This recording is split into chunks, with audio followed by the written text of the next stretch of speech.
The notification sound from my husband's phone pierced the quiet Sunday afternoon like a gunshot. Stephen had gone to take a shower, leaving his phone face up on our marble kitchen counter. I wouldn't normally look. I've always respected his privacy during our 8 years of marriage, but something made me glance over. Perhaps it was intuition, or maybe just the universe giving me a chance to see what had been happening right under my nose. The message preview on his locked screen made my blood run cold. Can't wait for our weekend getaway at your country house. Make sure your wife doesn't suspect anything. I stood frozen, holding my coffee mug so tightly my knuckles turned white. In that single moment, everything I thought I knew about my life shattered like glass. I've always prided myself on being level-headed. It's what makes me good at my job as a corporate attorney. While every instinct screamed at me to confront Stephen immediately, to storm into the bathroom and demand answers, I took a deep breath instead. I needed evidence.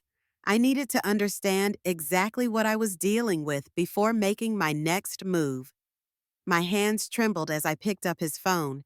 After 8 years together, I knew his password, his birth year, followed by mine. How ironic that a symbol of our union would now give me access to his betrayal. The message was from someone saved as PT Memorial, obviously a cover for whoever this woman was. I scrolled through their conversation history, each message like a knife twisting deeper into my chest. They'd been seeing each other for 2 months.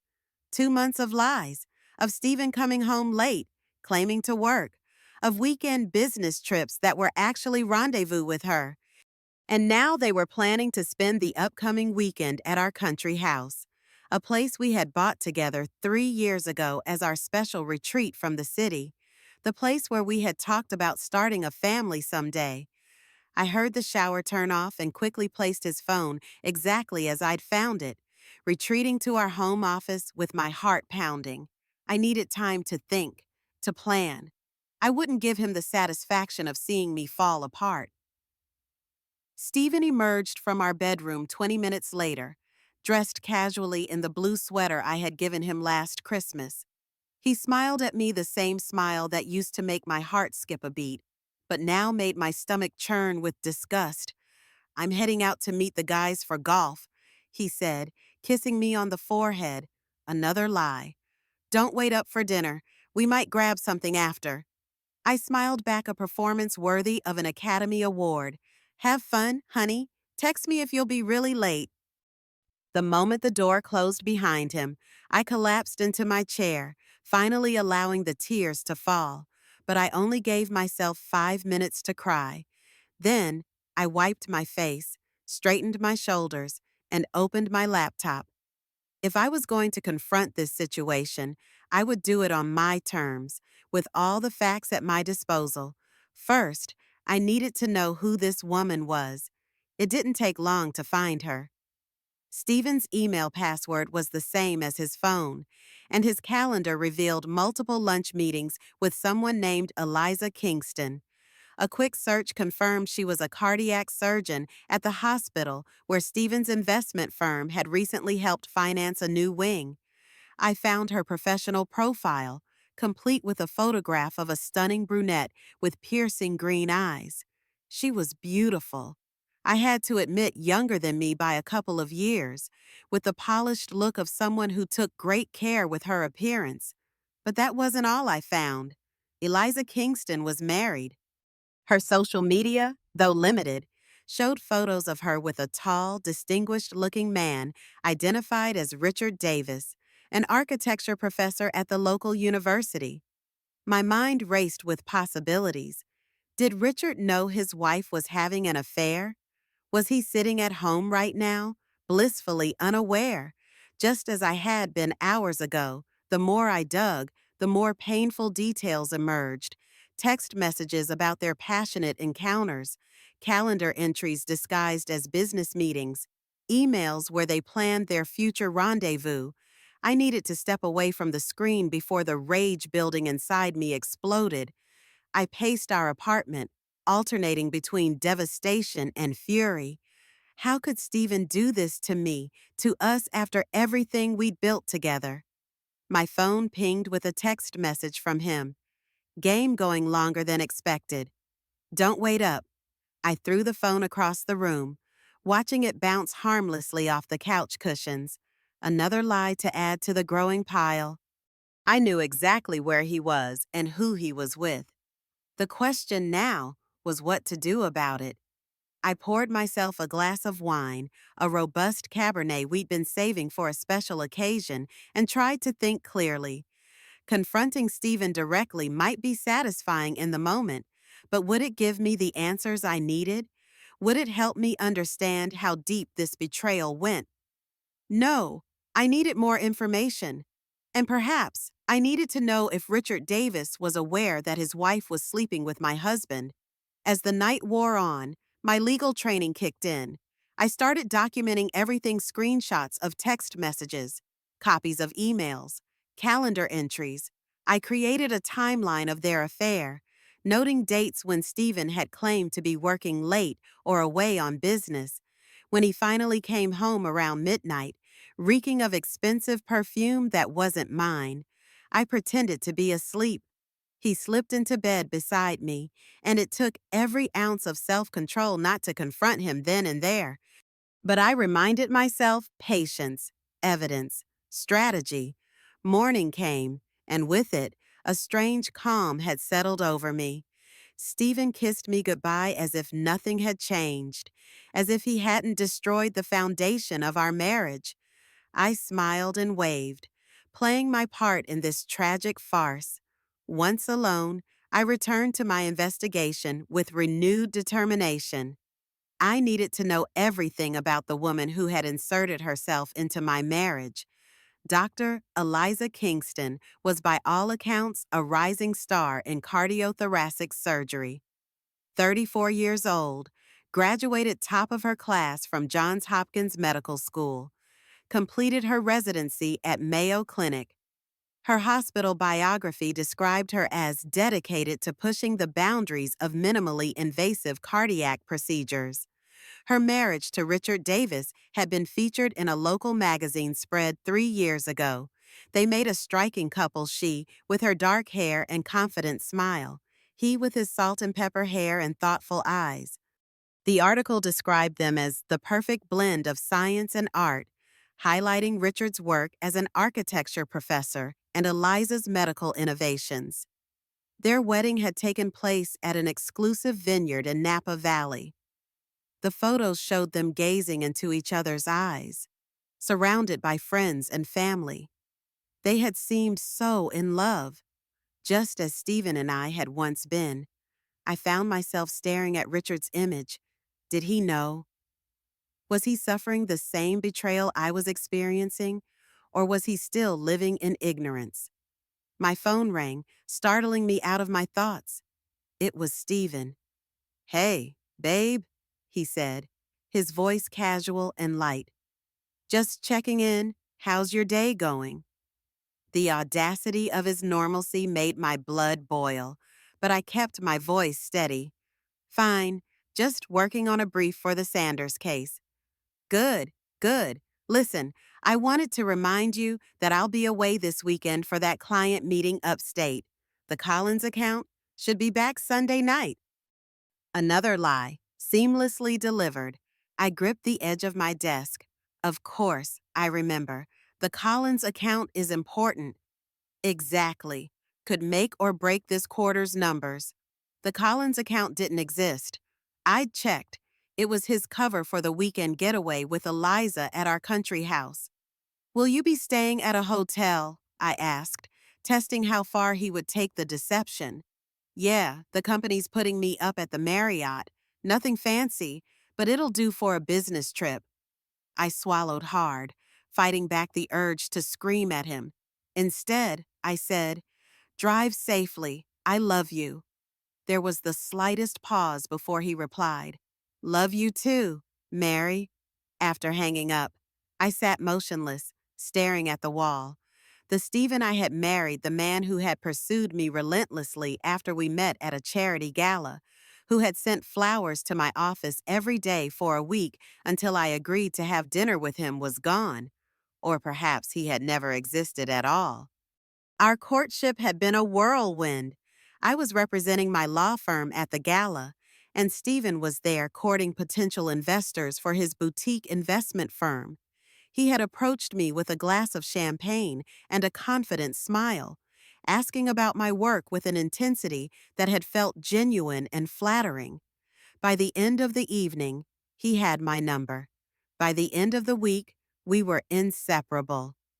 6 months later, he proposed on a private yacht cruise around Manhattan, presenting me with a 3-carat diamond ring and promises of forever. Our wedding had been an elegant affair at the Plaza Hotel. Stephen had spared no expense, insisting that nothing but the best would do for us. Looking back now, I wondered if the extravagance had been more for show than substance, a pattern that perhaps defined our entire relationship. I shook my head, trying to dislodge the memories. That wasn't helping me now. I needed to stay focused, to understand the full extent of Stephen's betrayal. Returning to my laptop, I dug deeper into their communications. In emails sent to his personal account, Stephen had described our marriage to Eliza in terms that bore little resemblance to reality. He had portrayed me as cold, career-obsessed, uninterested in intimacy or starting a family. The irony was bitter. For the past year, I had been undergoing fertility treatments in hopes of becoming pregnant. The hormonal injections, the constant doctor's appointments, the timed intimacy, all of it taking a physical and emotional toll that I had shouldered largely alone, as Stephen had been increasingly busy with work. In one particularly painful email draft that Stephen had never sent, he had written to Eliza, "Mary has made it clear that her career comes first. She talks about wanting children, but when it comes to actually making changes to accommodate a family, she's all talk. I feel like I'm married to a corporate robot sometimes. You make me feel alive again. Eliza, you remind me what passion feels like." I slammed my laptop shut, unable to read anymore. The characterization was so unfair, so divorced from reality, that it left me breathless with rage. I had restructured my entire work schedule to accommodate our fertility treatments. I had researched daycares and schools, created a nursery design board, even started knitting a baby blanket during my lunch breaks. While Stephen had been sleeping with another woman, I had been injecting hormones into my stomach every night, tracking my temperature every morning, all in hopes of creating the family he claimed to want. The financial trail of his betrayal was equally damning. Expensive dinners at restaurants I'd never heard of, hotel charges from nights he'd claimed to be working late, and most egregious of all, a $25,000 withdrawal from our joint investment account that Stephen had explained away as seed money for a promising tech startup. With growing suspicion, I searched for jewelry purchases around the same date. There it was, a receipt from Tiffany & Co. for a diamond bracelet worth almost exactly $25,000. Our money, my money too, spent on his mistress. The revelation left me cold. This wasn't just an affair born of passion or midlife crisis. This was calculated deception on multiple fronts: emotional, physical, and financial. As I gathered evidence, a plan began to form in my mind. I didn't just want to confront Stephen. I wanted him to face the full consequences of his actions, and that meant involving the other injured party in this sordid equation, Richard Davis. Finding Richard Davis's contact information was surprisingly easy. The university's faculty directory listed his email and office phone number. What wasn't easy was figuring out how to approach him. How do you tell a stranger that their spouse is having an affair with your husband? I drafted several emails, each feeling either too clinical or too emotional. Finally, I settled on something direct: "Mr. Davis, I believe we need to talk about our spouses. Please call me at this number if you're willing to have this conversation." Mary Hall. I included my cell number and hit send before I could second guess myself. The waiting was excruciating.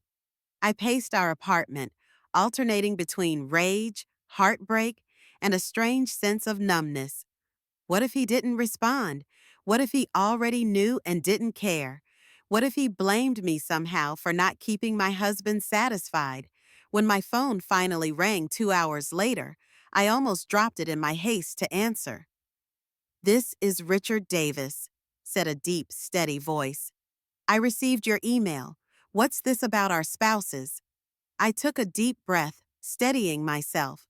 "My name is Mary Hall. I'm Stephen Hall's wife.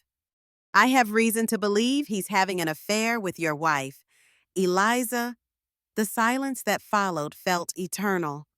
I could hear him breathing, processing the bombshell I'd just dropped. "I've had my suspicions for a while now," he finally said, his voice controlled but with an undercurrent of pain. "But I didn't want to believe it. Do you have proof?" "Text messages, calendar entries. They're planning to spend this weekend together at our country house." Another long pause. "What are you proposing, Mrs. Hall?" The plan formed in my mind with perfect clarity. "I think we should be there to greet them when they arrive together." "You want to confront them?" He sounded uncertain. "I want them to know that we know. I want to see their faces when they realize their perfect little fantasy is over."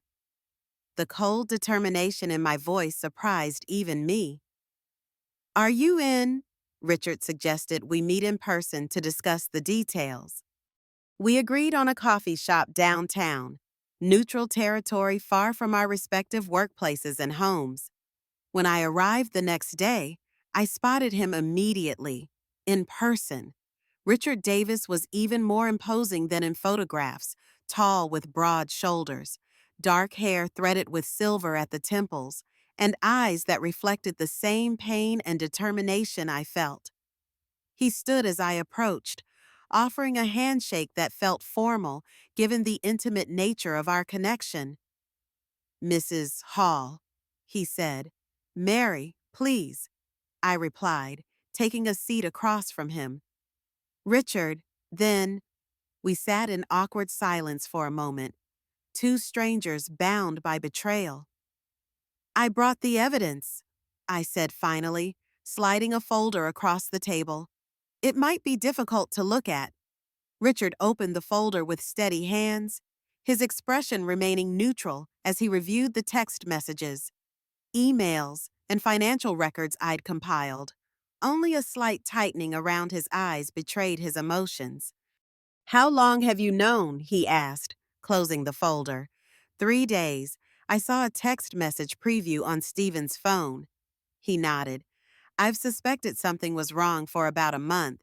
Eliza's been distant, always on her phone, working later and later hours." He paused, running a hand through his hair. "But I told myself it was the pressure of her job, that I was being paranoid." "You weren't paranoid," I said, the bitterness in my voice surprising me. "You were just trusting, like I was." Richard took a long sip of his coffee. "According to these messages, they're planning to arrive at your country house Friday evening." "Yes, Stephen told me he has a client meeting upstate. He's packed a weekend bag and plans to return Sunday night. Eliza claims she has a medical conference in Boston. Same timeline." We looked at each other, recognizing the parallel lies our spouses had constructed. "So, what exactly do you propose we do?" Richard asked. I leaned forward, my voice low and determined. "We drive up to the country house early Friday. We park where they won't see our cars when they arrive, and we wait inside for them to show up together. And then, we confront them with everything we know. No accusations they can deny. No opportunity for them to coordinate their stories. Just the cold, hard truth." Richard considered this, his fingers tapping thoughtfully against his coffee cup. "It will be painful," he said. "For all of us." "Yes," I agreed. "But isn't the pain already there? At least this way. We take back some control. We're not the dupes they think we are. Something hardened in Richard's expression, a resolve that matched my own. All right, I'm in. Send me the address and directions. I'll meet you there Friday afternoon. As we finalized the details of our plan, I felt a strange sense of clarity and purpose replace the chaotic emotions of the past few days. This wasn't just about confronting Stephen and Eliza. It was about reclaiming my dignity, my agency in a situation where I had been rendered powerless. Richard and I exchanged phone numbers and agreed to travel separately to avoid raising suspicions. As we were about to part ways, he asked the question that had been lingering unspoken between us. What happens afterward, after the confrontation? I hadn't thought that far ahead, focused solely on the moment of exposure. I don't know, I admitted. But I know I deserve better than lies. We both do. He nodded, reaching across the table to briefly squeeze my hand in solidarity. Then let's make sure they know exactly what they're losing. The days leading up to Friday passed in a blur. I maintained my normal routine, going to work, making dinner, kissing Stephen goodbye in the mornings. I played the role of unsuspecting wife perfectly while gathering more evidence and preparing for the confrontation. On Wednesday night, I had my regular appointment at the fertility clinic. The irony wasn't lost on me as I sat in the waiting room, surrounded by hopeful couples, while my own marriage was imploding. Dr. Bennett, my reproductive endocrinologist, reviewed my latest test results with characteristic optimism.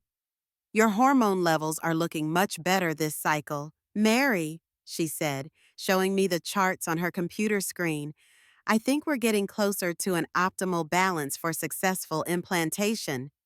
I nodded, trying to focus on her words while my mind raced with thoughts of Stephen's betrayal. Should I continue these treatments, knowing my marriage was likely over? Was I ready to be a single mother? Or was this the universe's way of telling me to move on completely? Is everything okay, Doctor? Bennett asked, noticing my distraction. You seem a bit preoccupied today. I forced a smile. Just work stress. Big case coming up? She patted my hand sympathetically. Try to minimize stress as much as possible. It can affect hormone levels and implantation success. Maybe plan something relaxing this weekend. Actually, I might go up to our country house, I replied, the words bitter in my mouth. Get some fresh air. Perfect, just what the doctor ordered. If only she knew. On Thursday night, Stephen packed his weekend bag, including a new cologne I'd never seen before and underwear that certainly wasn't purchased with my input. He moved around our bedroom with an energy that now seemed obviously suspicious, a man anticipating pleasure, not business. The Collins account is really important, he said, folding a dress shirt with unusual care. If we landed, it could mean a seven-figure commission for the firm. That's wonderful, I replied, watching him from the doorway. You've been working toward this for a while.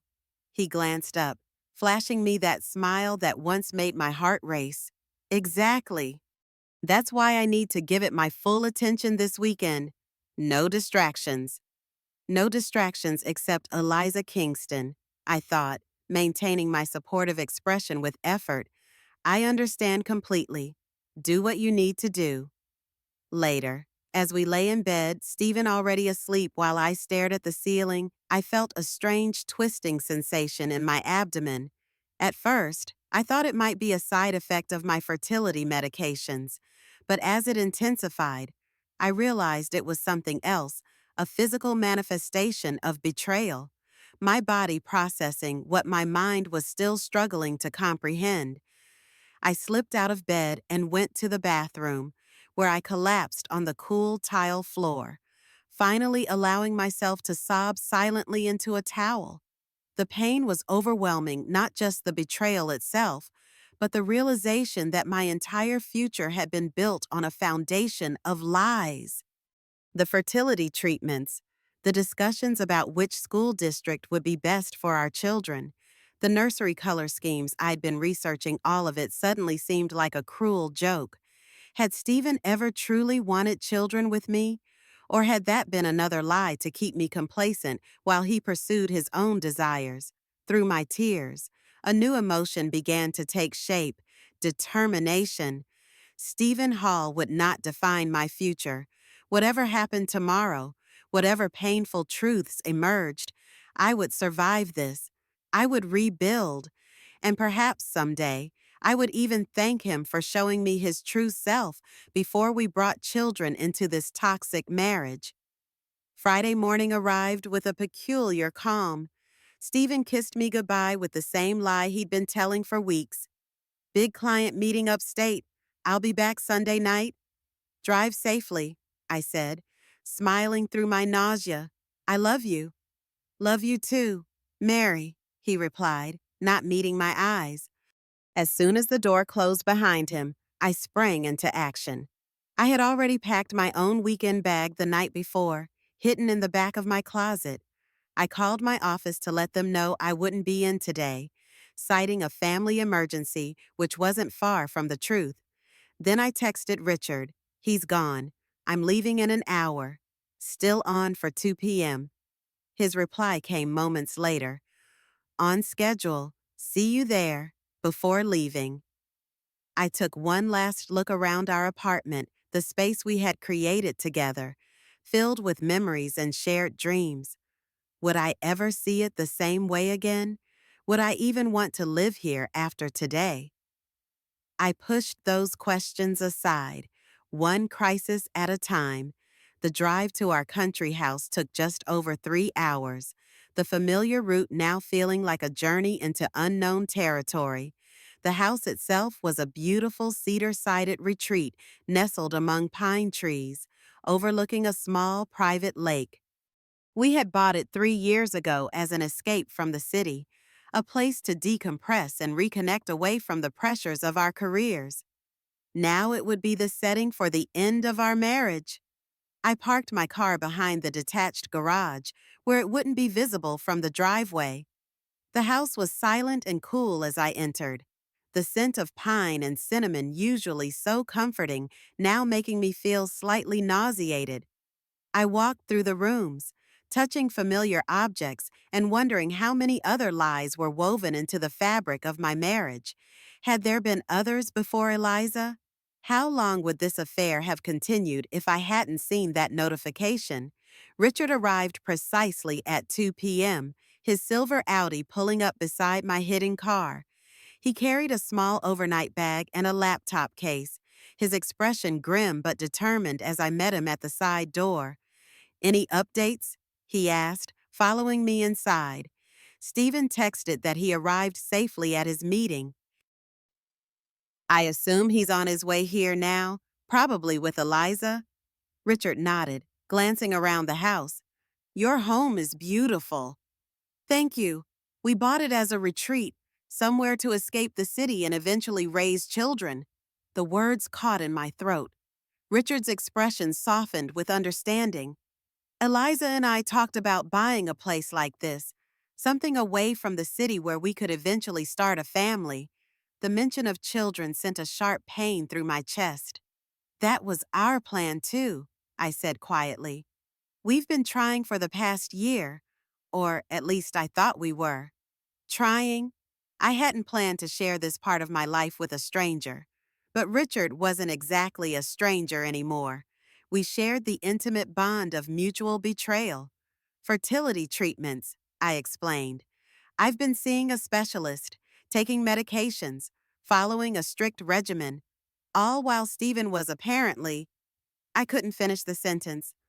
Richard's face darkened with anger, not at me, but on my behalf. I'm sorry, he said.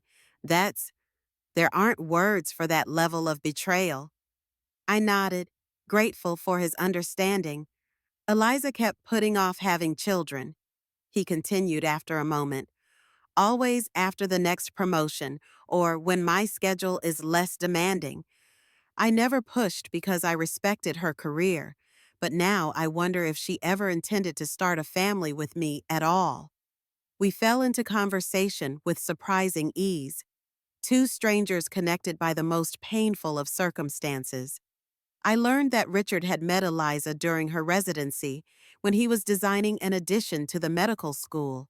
He spoke of their early days with a wistfulness that made my heart ache, describing how they would meet for coffee between her grueling shifts, how he would bring her favorite pastries to the hospital when she was working overnight. They had married after a whirlwind 6-month courtship, both certain they had found their soulmate. "When did things change?" I asked, pouring us each a glass of wine from a bottle I'd found in the kitchen, one Stephen had been saving for a special occasion. This seemed as appropriate a time as any to open it. Richard accepted the glass, staring into the deep red liquid as if it might contain answers. "Gradually? Then suddenly, isn't that how these things always happen?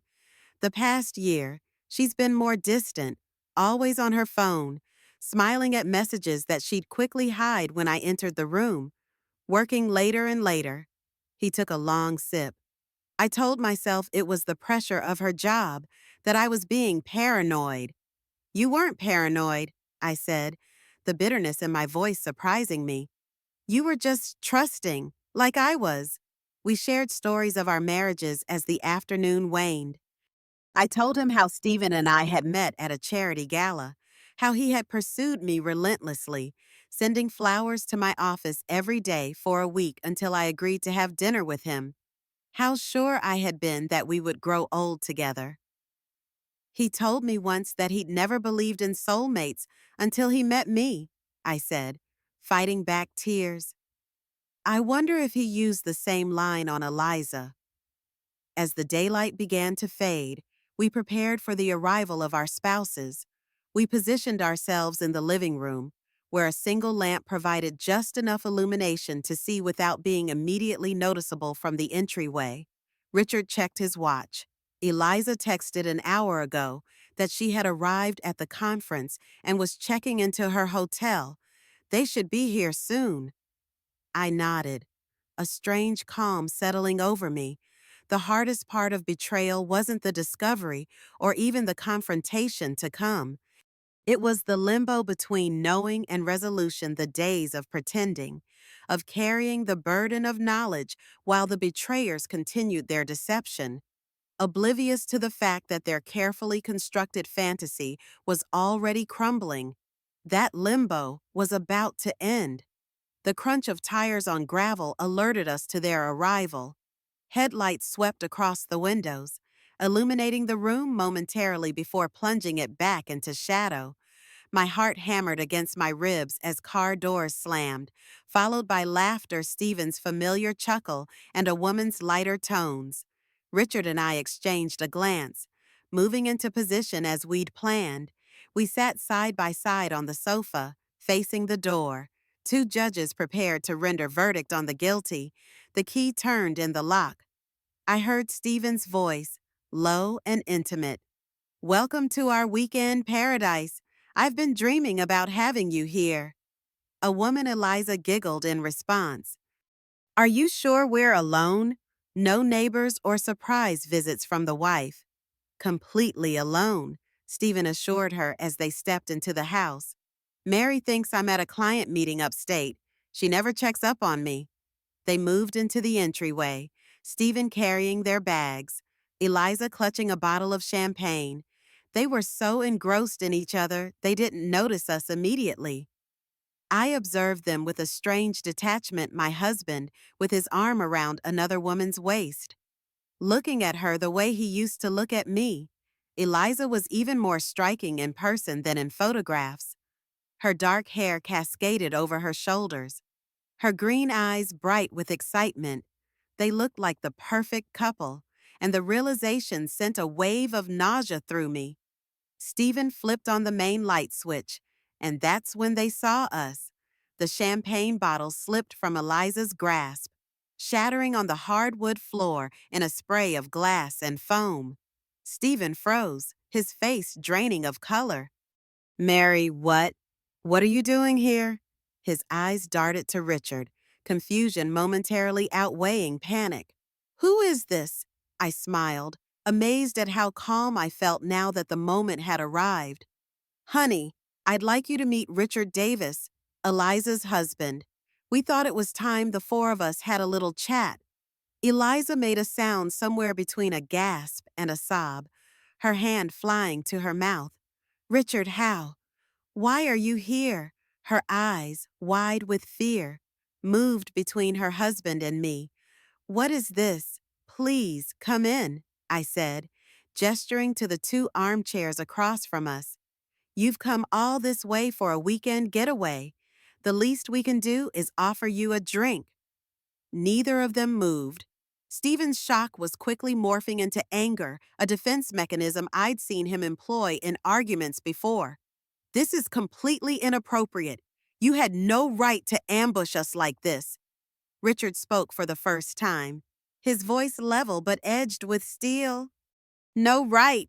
That's interesting coming from the man sleeping with my wife." "Richard, please," Eliza whispered, tears brimming in her eyes. "It's not what you think." "Isn't it?" I interjected, "because I think it's exactly what it looks like. You and my husband have been having an affair for 2 months. You've been meeting at hotels, having lunch dates that extended well into the afternoon, and now you were planning a romantic weekend at our house, the house that Stephen and I bought together, that we decorated together, where we talked about raising our children." Stephen took a step toward me, his hands raised in a placating gesture. "Mary, let me explain."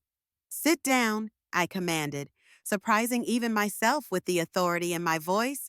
"Both of you sit down, or we walk out that door and go straight to your hospital board, Eliza, and your clients, Stephen, with evidence of your affair.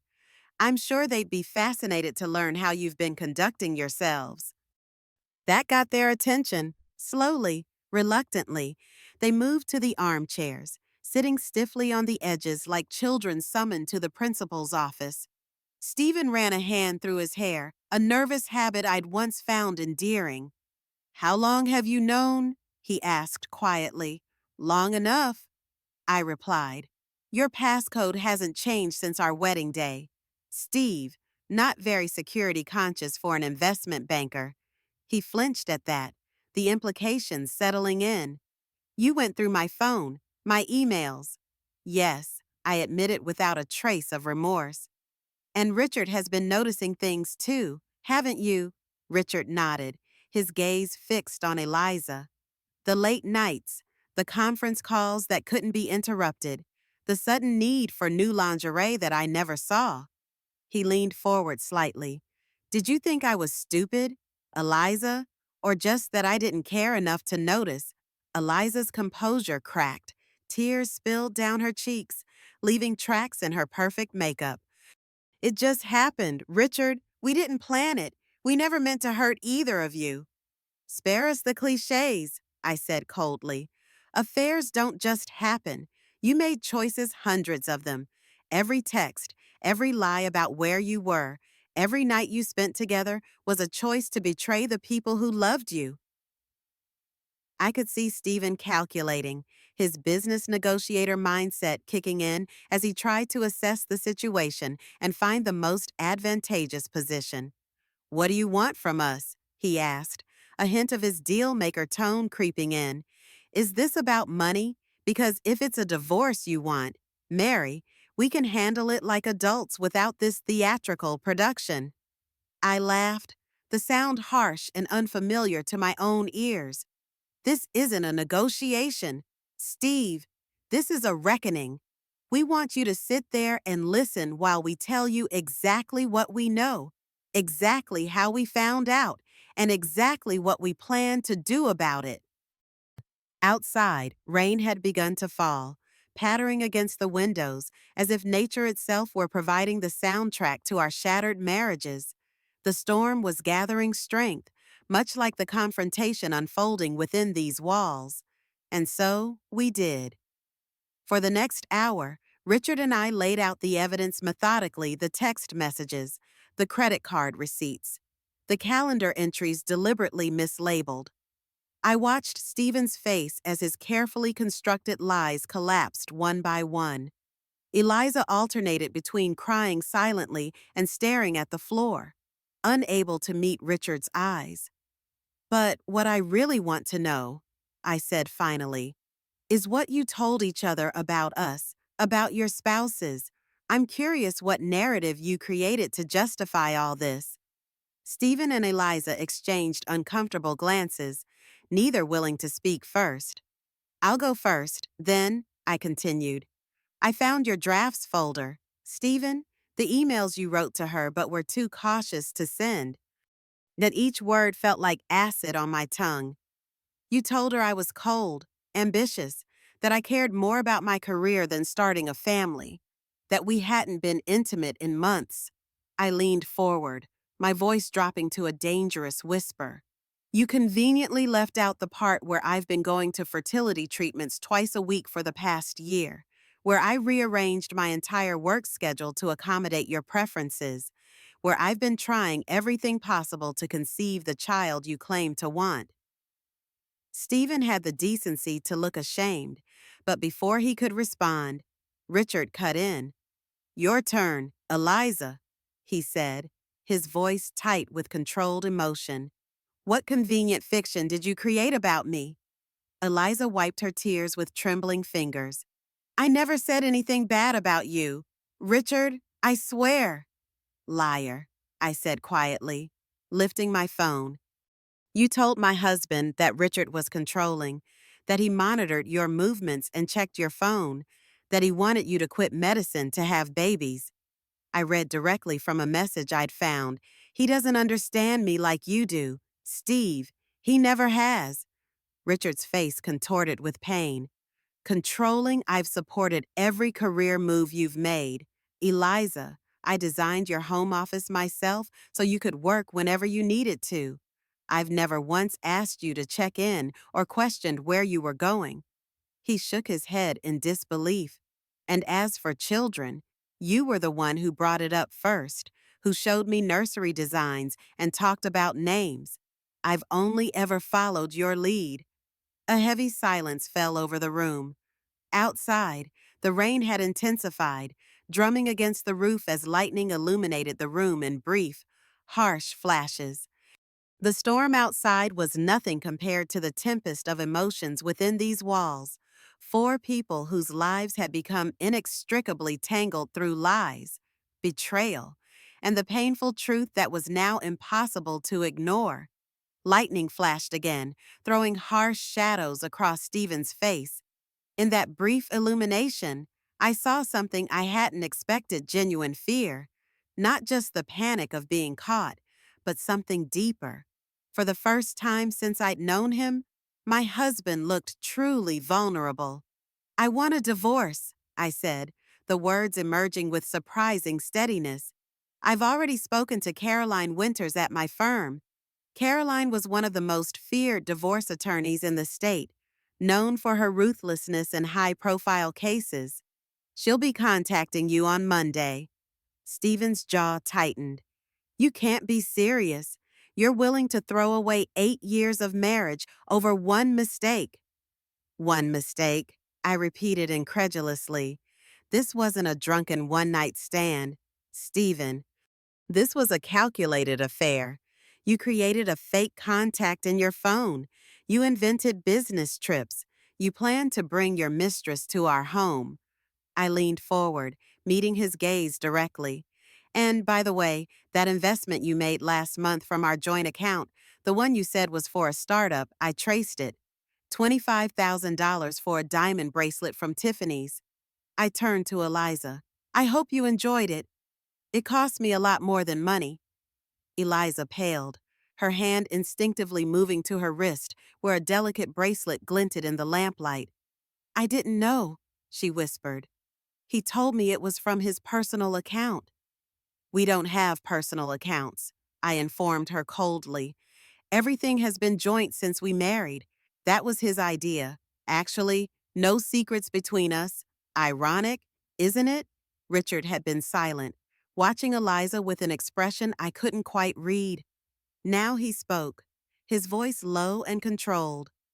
I haven't decided what I'm going to do yet. Unlike you two, I don't make life-altering decisions on impulse. He turned to his wife. But I do have questions, and I expect honest answers, starting with how long this would have continued if you hadn't been caught. Eliza shook her head helplessly. I don't know. We never discussed. Actually, we had an end date, Stephen interrupted, surprising all of us. After the Johnson merger closed next month, I was going to end it. He couldn't meet my eyes as he spoke. It was never meant to be permanent. The casual cruelty of his words struck me like a physical blow. So that's supposed to make it better that you had scheduled when to discard your mistress and return to your unsuspecting wife. I never stopped loving you, Mary, he said, desperation creeping into his voice. This thing with Eliza, it was an escape. Work has been crushing me, and the pressure with the fertility treatments. I just needed something that felt easy. Easy, I repeated, the word bitter on my tongue. While I was injecting hormones into my stomach every night, tracking my temperature every morning, scheduling sex like it was a business meeting, all because you said you wanted a family, you were looking for something easy. Eliza shifted uncomfortably. Stephen, you never told me about fertility treatments. There's a lot he didn't tell you, I said, just like there's probably a lot you didn't tell him. That's the thing about affairs. They're built on selective truths. You both created fantasies of each other that had nothing to do with reality. Thunder rumbled overhead, as if emphasizing my point. The storm had intensified, rain now lashing against the windows with angry persistence. We should discuss this in the morning, Stephen suggested, glancing toward the door as if contemplating escape. It's late, and emotions are running high. We're not finished, Richard stated firmly. You don't get to decide when this conversation ends. Not anymore. Something in his tone made Eliza look up sharply. Richard, what do you want me to say? That I made a terrible mistake I did. I'm sorry more than I can express. I want you to tell me why, he said simply. Not the excuses or the justifications, the real reason you were willing to throw away our marriage. Eliza's composure finally broke completely. Tears streamed down her face as she struggled to speak.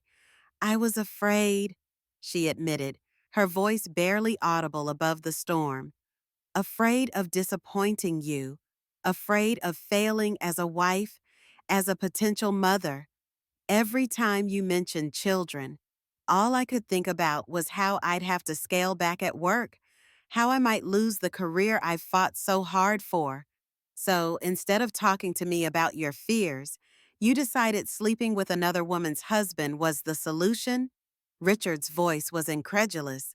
Stephen understood the pressure I was under, she said. He didn't make demands or have expectations. With him, I could just be myself without feeling like I was letting someone down. And what exactly were these oppressive demands I made? Richard asked, the hurt evident beneath his controlled exterior. When did I ever ask you to choose between your career and our family? Eliza couldn't answer, the reality of her actions seemingly hitting her for the first time. I turned to Stephen, a new question forming. Did you ever actually want children with me, Steve? Or was that just another lie? He hesitated, which was answer enough. You didn't, did you? I pressed. All those doctor's appointments, all those treatments, all those nights I cried because I thought something was wrong with me. And you never even wanted a baby in the first place. I thought I did, he said quietly. When we first talked about it, the idea seemed right what we were supposed to do next. But then, when it didn't happen right away, and you became so focused on it, of course I was focused on it, I exclaimed. We were trying to create a life together, something I thought we both wanted more than anything. An uncomfortable silence filled the room, broken only by the continuing storm outside. In that silence, something shifted between us. the last threads of connection severing as the full weight of his betrayal sank in. It wasn't just the affair, it was the years of pretending to want the same future I did. There was a sudden crash of thunder, so loud it seemed to shake the foundation of the house. The lights flickered once, twice, and then plunged us into darkness. Perfect, Stephen muttered. There are candles in the kitchen, I said, rising from the sofa, and a flashlight in the drawer by the refrigerator. I'll help, Richard offered, following me out of the room. In the kitchen, our hands brushed as we both reached for the drawer. Maisam. The brief contact, warm and solid in the darkness, anchored me somehow. Are you okay? He asked softly, his voice pitched low enough that only I could hear. No, I admitted, but I will be. We found candles and matches, and soon the kitchen was bathed in a warm, flickering glow. I watched Richard's steady hands as he lit several more candles for the living room. What's that? He asked suddenly, pointing to a folder on the kitchen counter that I hadn't noticed before. I picked it up, using the candlelight to examine its contents. My blood ran cold as I realized what I was looking at. It's their itinerary, I said, my voice hollow. For a trip to Europe next month, Paris, Venice, Santorini. I flipped through the papers. First-class flights, five-star hotels, all paid for from. I checked the booking confirmation. Our joint account. Over $30,000. Richard took the folder from me, his expression darkening as he reviewed the documents.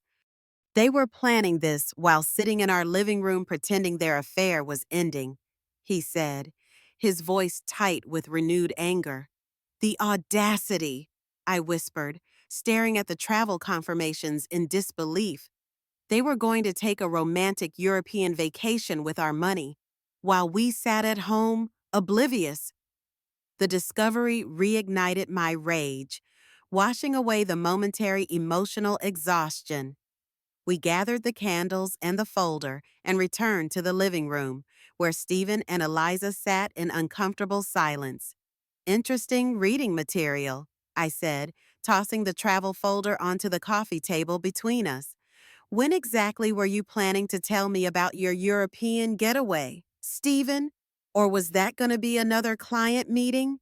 Stephen blanched, clearly not expecting this particular deception to be uncovered.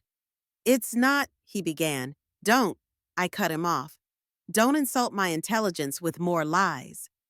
It's all here first-class tickets, luxury hotels, all charged to our joint account. You were going along with this, Richard asked Eliza, his voice dangerously quiet. She couldn't meet his eyes. It was his idea. He said he wanted to take me somewhere special.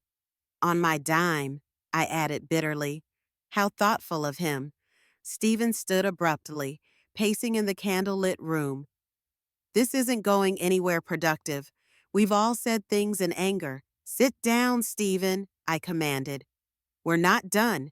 To my surprise, he obeyed, sinking back into the armchair.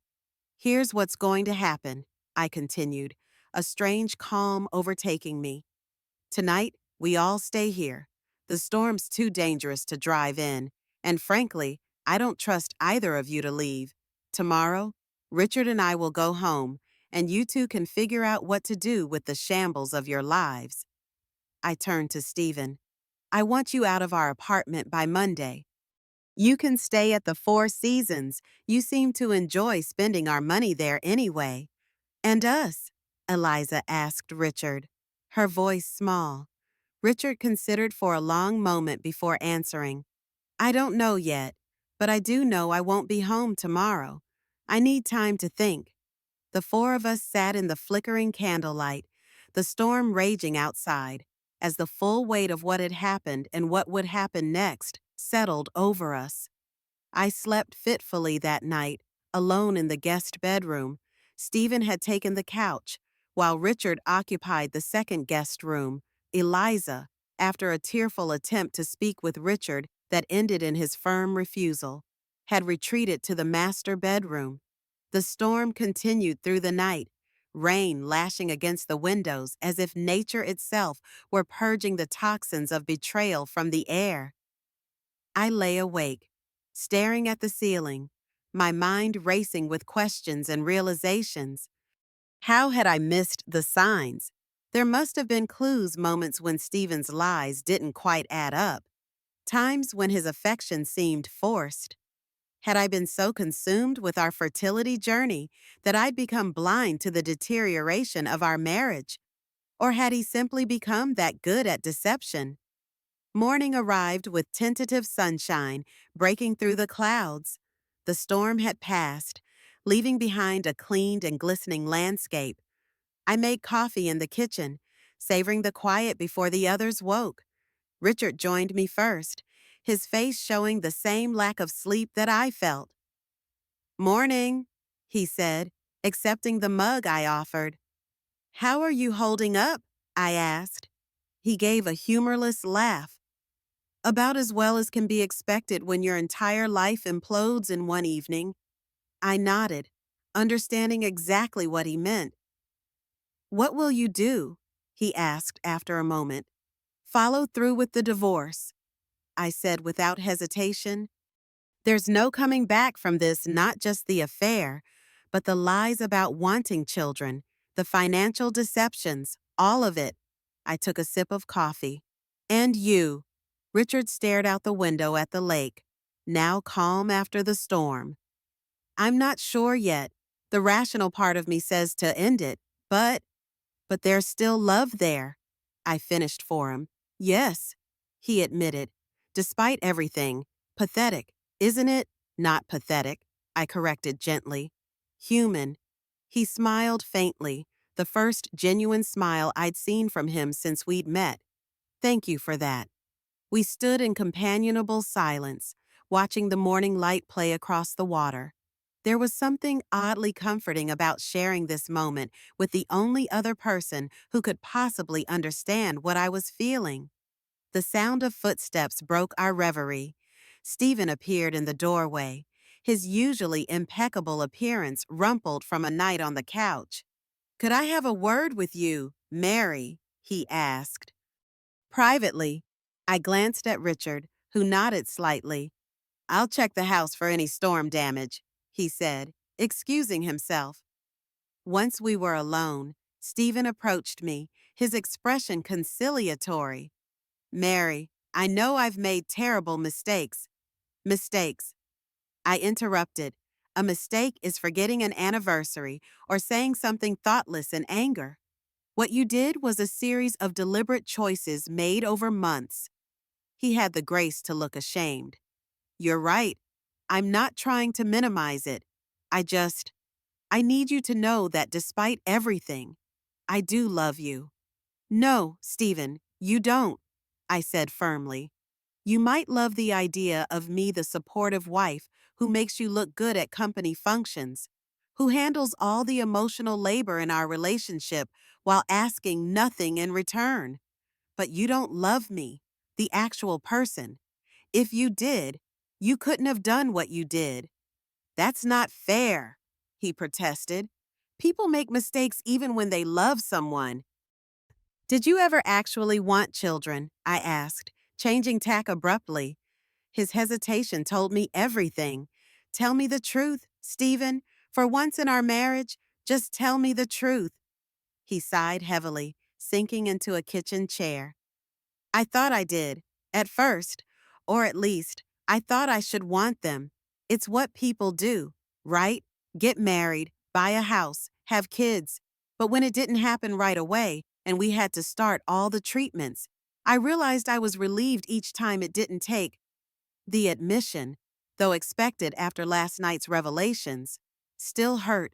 All those months of hormones, of hope and disappointment, of blaming my body for failing us while he had secretly been hoping for failure. "Why didn't you just tell me?" I asked, my voice barely above a whisper. "Because I knew how much it meant to you," he said. "I thought maybe once it happened, I'd feel differently. That fatherly instinct would kick in or something." "So you lied. For years."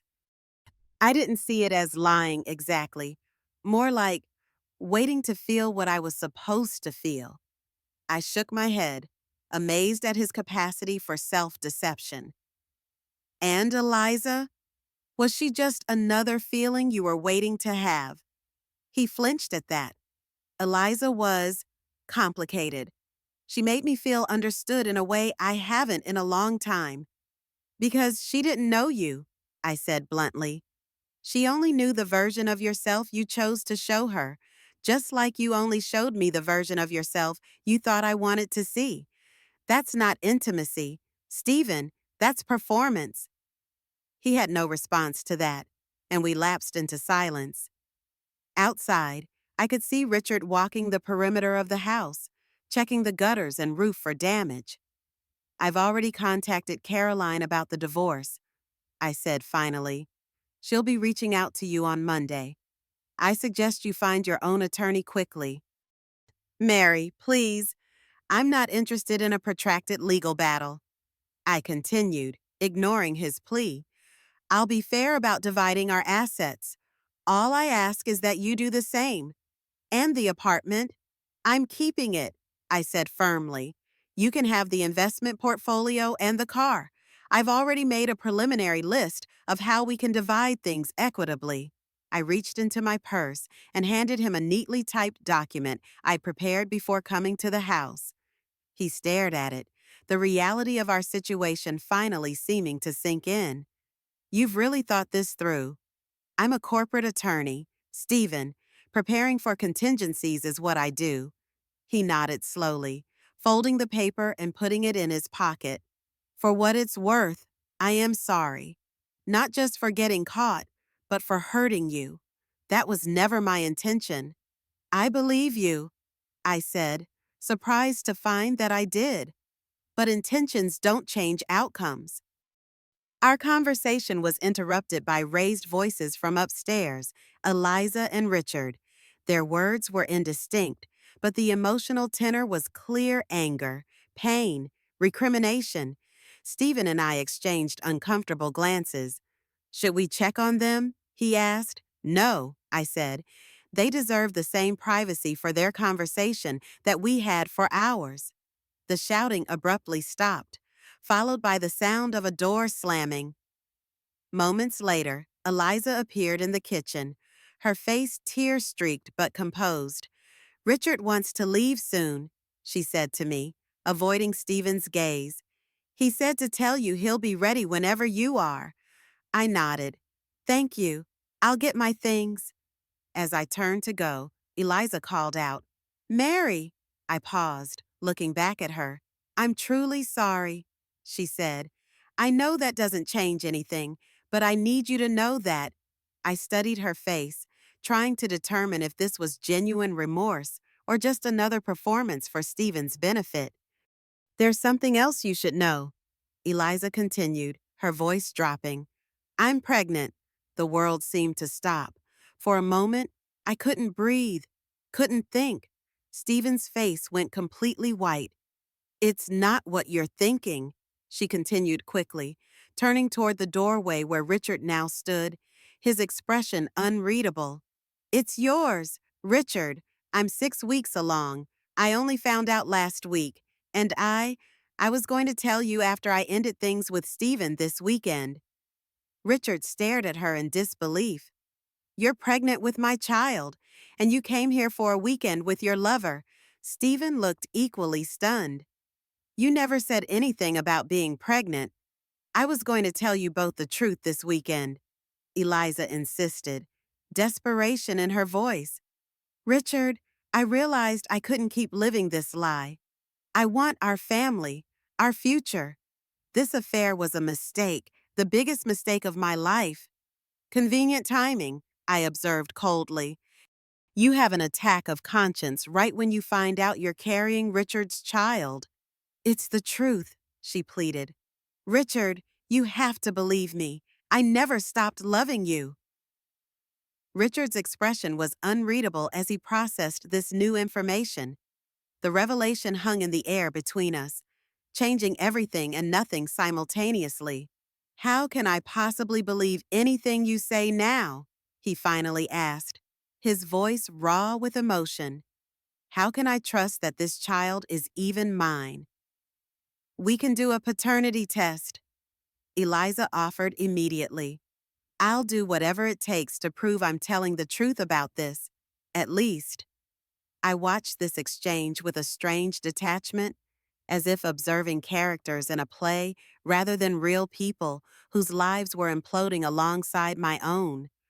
The irony wasn't lost on me that Eliza was pregnant with her husband's child, while my own womb remained stubbornly empty despite years of trying with a man who apparently never truly wanted to be a father.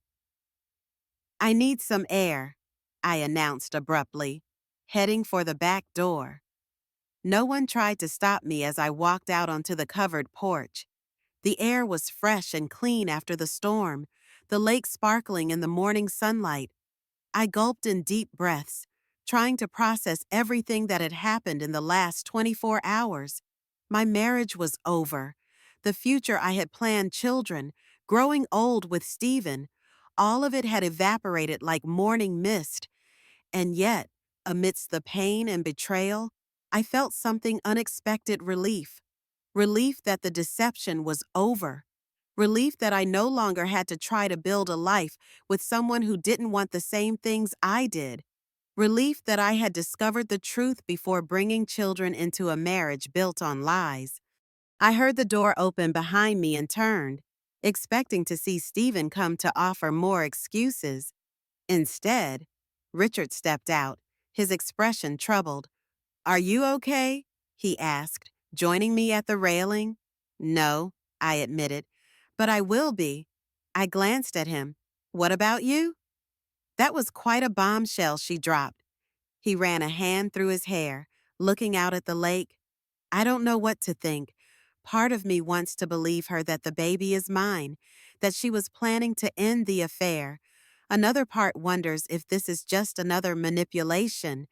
What will you do? I'm going to insist on a paternity test," he said without hesitation. "And if the child is mine, I don't know. I've always wanted to be a father, but not like this." I nodded, understanding the complexity of his situation. "And you?" he asked. "What comes next for Mary Hall?" I considered the question, watching a pair of loons glide across the lake's surface. Divorce? A fresh start. Maybe I'll continue the fertility treatments on my own. Really? He seemed surprised. "I've wanted a child for a long time," I said. "That hasn't changed just because my marriage has failed. I have the resources, the support system, and most importantly, the love to give. I don't need a partner who's only half committed to make that dream come true." Richard was silent for a moment, considering my words. "That takes courage." "Or stubbornness," I said with a small smile. "My mother always said I never knew when to quit." "In this case, I think it's definitely courage," he insisted. "Not everyone would be able to move forward with such clarity after what you've been through." His words warmed something in me, a small reminder that I was still whole, still capable, still valued despite Stephen's betrayal. "What about counseling?" I asked. "For you and Eliza? I mean," Richard sighed heavily. "I'm considering it." "Not for me. I don't think I can ever trust her again, but for the baby. If it's mine, I believe children deserve parents who have at least tried to make things work." I nodded, respecting his perspective. "That's very noble." "Not noble," he corrected. "Just what I believe is right." We stood in companionable silence for a few minutes, each lost in our own thoughts. The morning sun warmed my face, a physical reminder that life would continue, that this dark chapter would eventually be just one part of my story, not its defining feature. "We should go back in," Richard said finally. "Get our things? I don't think either of us wants to spend any more time here than necessary." "You're right," I agreed, though part of me was reluctant to leave this moment of peace. "Let's go." Inside, Stephen and Eliza were sitting at the kitchen table, speaking in low voices that ceased abruptly when we entered. The atmosphere was heavy with unspoken words and emotions. "I'm going to pack my things," I announced. "I'd like to leave within the hour." "Mary, can we talk again before you go?" Stephen asked, rising from his chair. "We've said everything that needs to be said," I replied. "The rest can be handled through our attorneys." He looked like he wanted to argue, but thought better of it, nodding resignedly. As I climbed the stairs to gather my belongings, I heard Richard behind me, his footsteps heavy on the wooden treads. At the landing, he paused. "Mary." I turned to face him. "Thank you," he said simply. "For what? For reaching out to me, for having the courage to confront them, for showing me I'm not alone in this." His eyes held mine. "It would have been much harder to face this without someone who understands." I nodded, a lump forming in my throat. "Same goes for you." We shared a brief smile before continuing to our respective rooms. As I packed my overnight bag, I glanced around the guest room that had witnessed one of the most painful nights of my life. Despite everything, I felt stronger this morning than I had yesterday, more certain of myself and my path forward. The painful truth, it seemed, was far preferable to a comfortable lie. The drive back to the city was quiet, my thoughts too jumbled for music or radio talk shows. I left first, with Richard following in his own car after a final tense conversation with Eliza. We had exchanged phone numbers with a vague promise to check in on each other during the difficult days ahead, though I wasn't sure if we would actually stay in contact once the immediate crisis had passed. Stephen and Eliza planned to leave later, their romantic weekend irreparably shattered. In our final moments at the house, Stephen had attempted one last plea. "Mary, please think about this," he'd said, catching me by the arm as I headed for the door. 8 years of marriage deserves more than a split-second decision. "This isn't split-second," I'd replied, gently but firmly removing his hand. "You've been making this decision every day for months, every time you lied, every time you chose her over me, every time you deceived me about wanting children." His face had fallen, the reality of our situation finally sinking in. "I did love you. You know, I still do, in my way." "I know," I'd said, surprised to find I believed him. "But your way isn't enough for me anymore." Now, as I navigated the familiar route back to my apartment, I found myself wondering about the nature of love. Had Stephen ever truly loved me? Or had he loved the idea of me? Had I loved the real Stephen? Or just the version of him I wanted to see? And what did it say about me that I had been so easily deceived? My phone rang, interrupting my ruminations. It was my sister, Kate. "Hey, how's the country house?" she asked cheerfully. "Getting some much-needed R&R?" I hesitated, not ready to share the full story yet. "Actually, I'm heading back to the city early." "Everything okay? You sound off?" "Not really," I admitted, "but I can't talk about it while driving. Can you come over tonight?" "Of course," she said, concern evident in her voice. "What time?" "7. And Kate? Bring wine?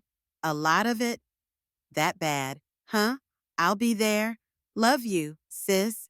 "Love you too." I hung up, grateful for the unconditional support that had always characterized my relationship with Kate. She would be shocked, angry on my behalf, and ultimately my strongest ally in the days to come. When I arrived at the apartment, everything looked exactly as I'd left it. Stephen's coffee mug still in the sink, his running shoes by the door, the framed photo of us in Bali on the entryway table. Yet everything had changed. This space that had once been our shared sanctuary now felt like a museum of lies, each object a potential reminder of his betrayal. I walked through each room, seeing it with new eyes. The bedroom where he had slept beside me while texting her, the living room where we had discussed our future children, children he had never truly wanted, the office where I had spent countless hours working to build the life I thought we both desired. In the bathroom, I stared at my reflection in the mirror. I looked different somehow, older, perhaps, or simply more aware. The naive woman who had left this apartment yesterday was gone, replaced by someone harder, more cautious, but also more authentic. My gaze fell on the small basket of fertility medications beside the sink, the daily injections, the prenatal vitamins, the ovulation predictor kits, all part of a journey I had believed we were taking together. With sudden resolve, I gathered them all and dumped them into the trash. Not because I was giving up on motherhood, but because they represented a shared dream that had never truly been shared. If I decided to continue treatments, it would be on my terms, for my child alone. By the time Kate arrived bearing not one but two bottles of expensive Cabernet and a pint of my favorite ice cream, I had cleared most of Stephen's toiletries from the bathroom and changed the sheets on our bed. "Okay, you're scaring me," she said, taking in my determined expression and the stack of Stephen's clothes I was systematically removing from the closet. What the hell happened? I took a deep breath and told her everything: the text message, the investigation, Richard, the confrontation, Eliza's pregnancy revelation.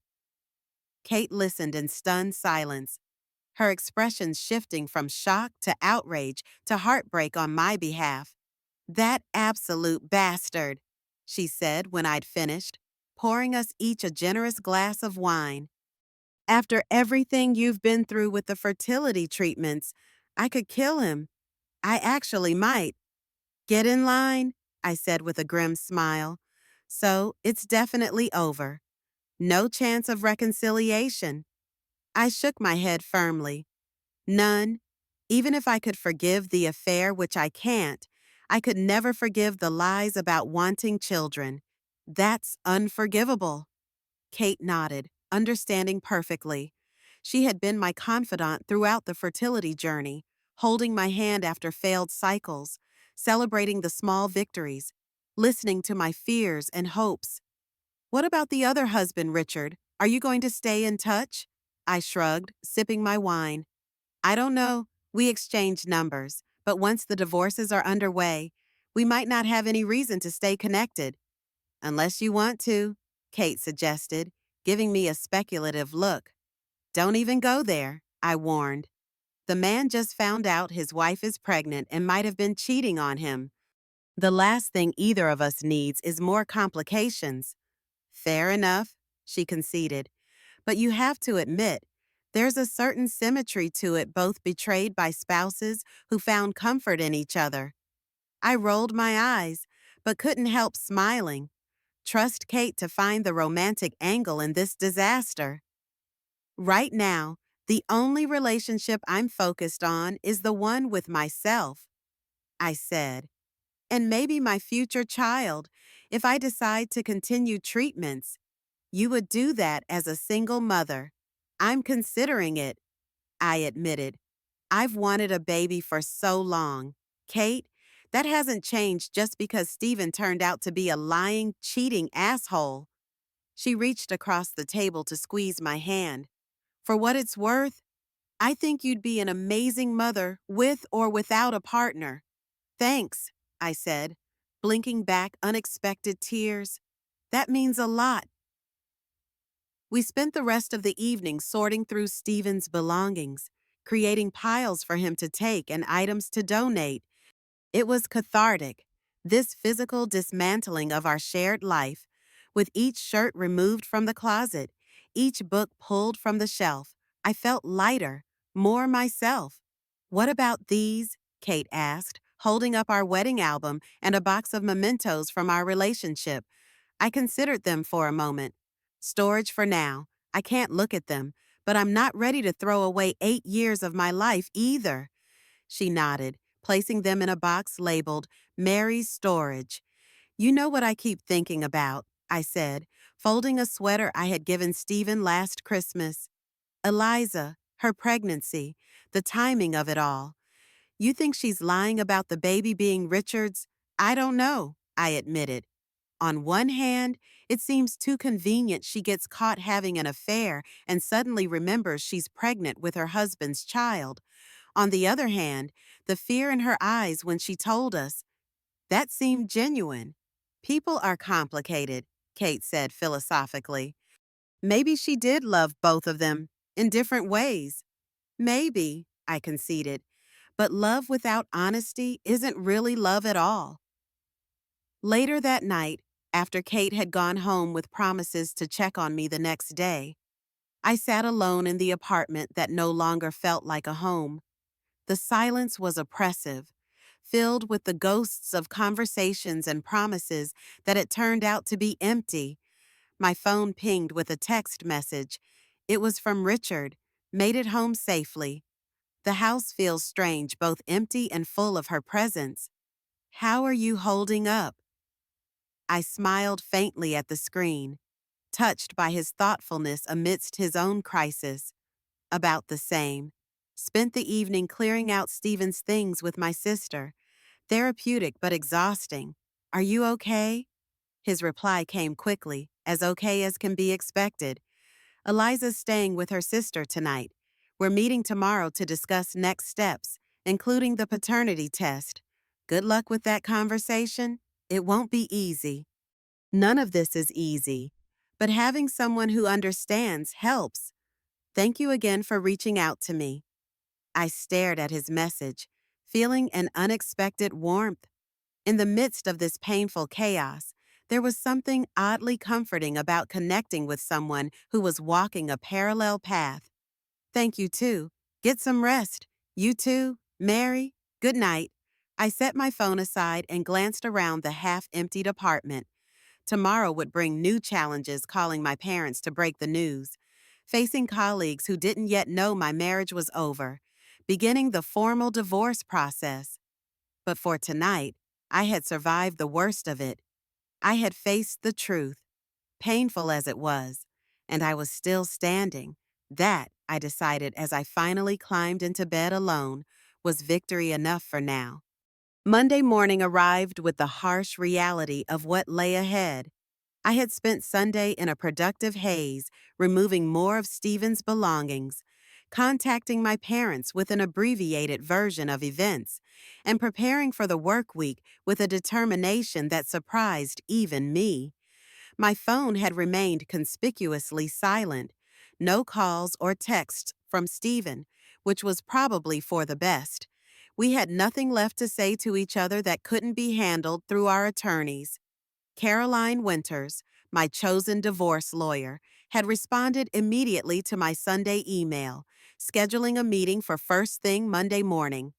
As I dressed for the appointment, selecting a tailored charcoal suit that made me feel armored, I caught myself instinctively reaching for the pearl earrings Stephen had given me for our 5th anniversary. I hesitated, then deliberately chose a pair of sleek silver hoops instead. Small acts of independence. Caroline's office exuded exactly the kind of power I needed on my side, all gleaming surfaces, modern art, and impressive city views. The woman herself matched her surroundings sharp, polished, and utterly formidable. Mary, she greeted me, rising from behind her imposing desk. I wish we were meeting under better circumstances. Thank you for seeing me so quickly, I said, taking the offered seat. I've reviewed your email and the documentation you sent over, she said, getting straight to business.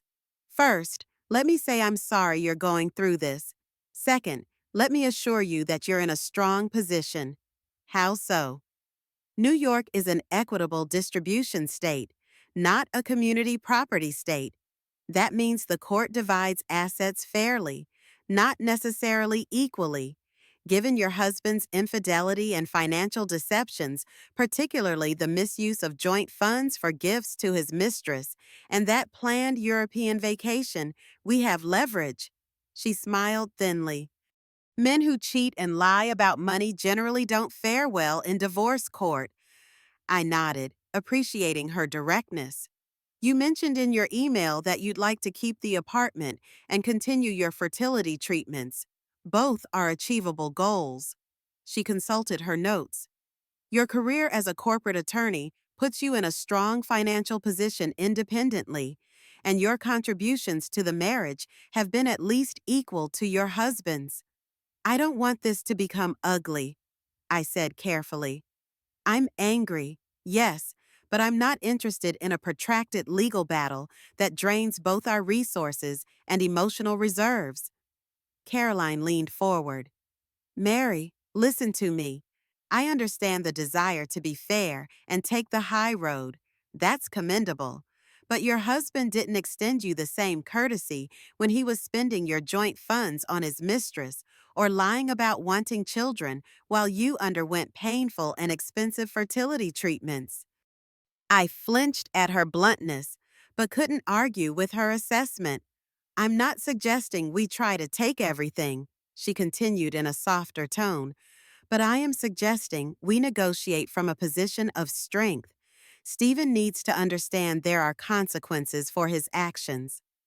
By the end of our meeting, we had outlined a clear strategy.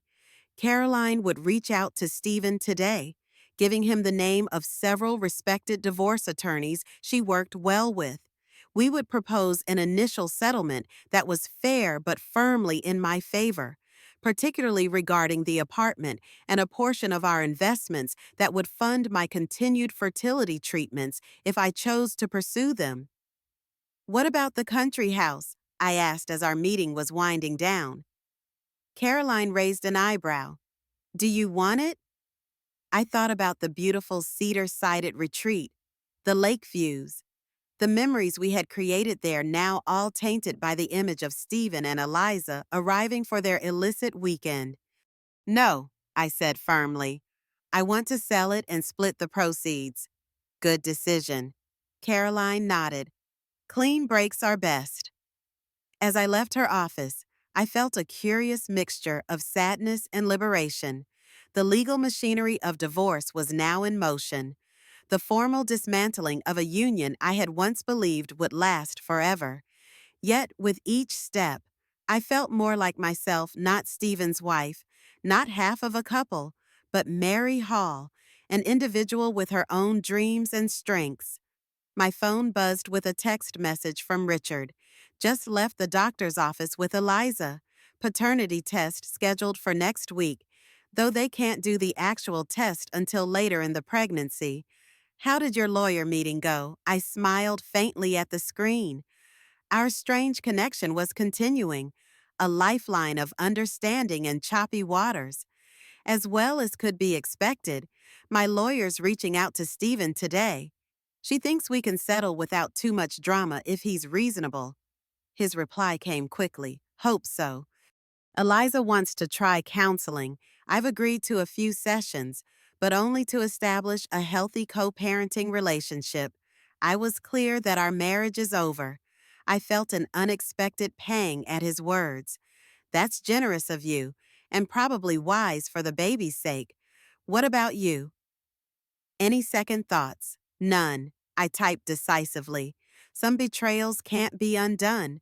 The three dots appeared, disappeared, then appeared again, as if he was carefully considering his response. I respect your certainty. Sometimes I envy it. Part of me still loves her, despite everything. Is that pathetic? Not pathetic. Human. The heart doesn't turn off like a switch, even when the mind knows better. Thanks for understanding.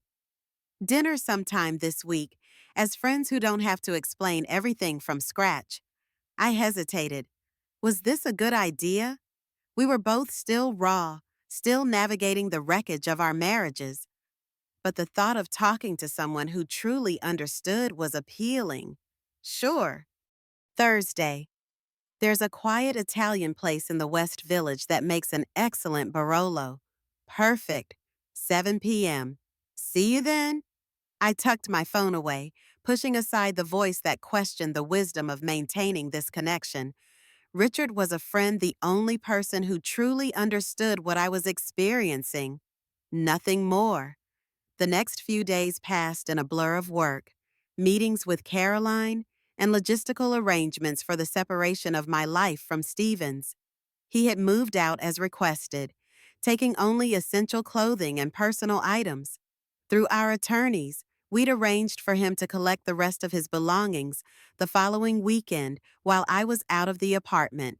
He had, somewhat surprisingly, agreed to my initial settlement terms without pushback. Caroline was suspicious of his easy capitulation. He either feels extremely guilty or he's hiding something, she warned. I'm having my team look deeper into your joint finances, just to be safe. By Thursday evening, I was emotionally exhausted and looking forward to dinner with Richard. The Italian restaurant I'd suggested was a small, family-owned establishment tucked away on a quiet side street, the kind of place tourists never found and locals guarded jealously. I arrived a few minutes early and was shown to a corner table, away from the few other diners.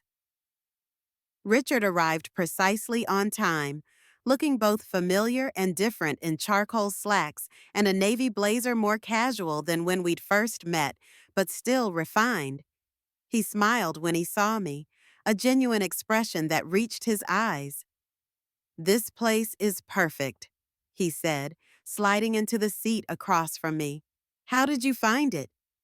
One of the partners at my firm is Italian. This is where he brings visiting family from Florence to convince them that authentic cuisine exists in New York. High praise indeed. The waiter appeared with menus and a wine list. After ordering the Barolo I'd recommended and appetizers to share, we settled into conversation that felt surprisingly easy. "How are you, really?" Richard asked, his gaze direct and concerned. I considered the question seriously. Better than I expected, in some ways, worse in others. The practical aspects, lawyers, dividing assets, changing routines, those are manageable. It's the random emotional ambushes that catch me off guard. Ambushes. Finding his favorite mug in the back of the cupboard, a song on the radio that played at our wedding, walking past the fertility clinic and remembering all those appointments we went to together, appointments where he was apparently just going through the motions. I sipped my water. "What about you?" Richard nodded in understanding. "Similar. The house feels wrong, too empty, but also too full of reminders." I packed away most of her things, but then found myself staring at the empty spaces where they used to be. And the counseling. We had our first session yesterday. It was, he searched for the right word, illuminating. Eliza talked about feeling trapped by expectations, both mine and her own, about using the affair as an escape from decisions she wasn't ready to make. Did that help you understand or just make it worse? Both, he admitted. I can intellectually understand feeling overwhelmed by life choices, but I can't understand why she didn't just talk to me instead of betraying me with another man. Our wine arrived, deep ruby liquid that gleamed in the candlelight. We clinked glasses in a silent toast to survival. "Have you decided about the fertility treatments?" Richard asked after a comfortable silence. "I have an appointment next week to discuss my options," I said. Part of me wants to continue to pursue the motherhood I've wanted for so long. Another part wonders if I should take this as an opportunity to reevaluate everything, to ask myself if having a child is what I truly want, or just what I thought I was supposed to want next. "That's a profound question," Richard said thoughtfully. "So much of what we do in life is driven by social expectations, marriage, career advancement, children, retirement. We rarely pause to ask if these are actually the things that will fulfill us personally." Exactly.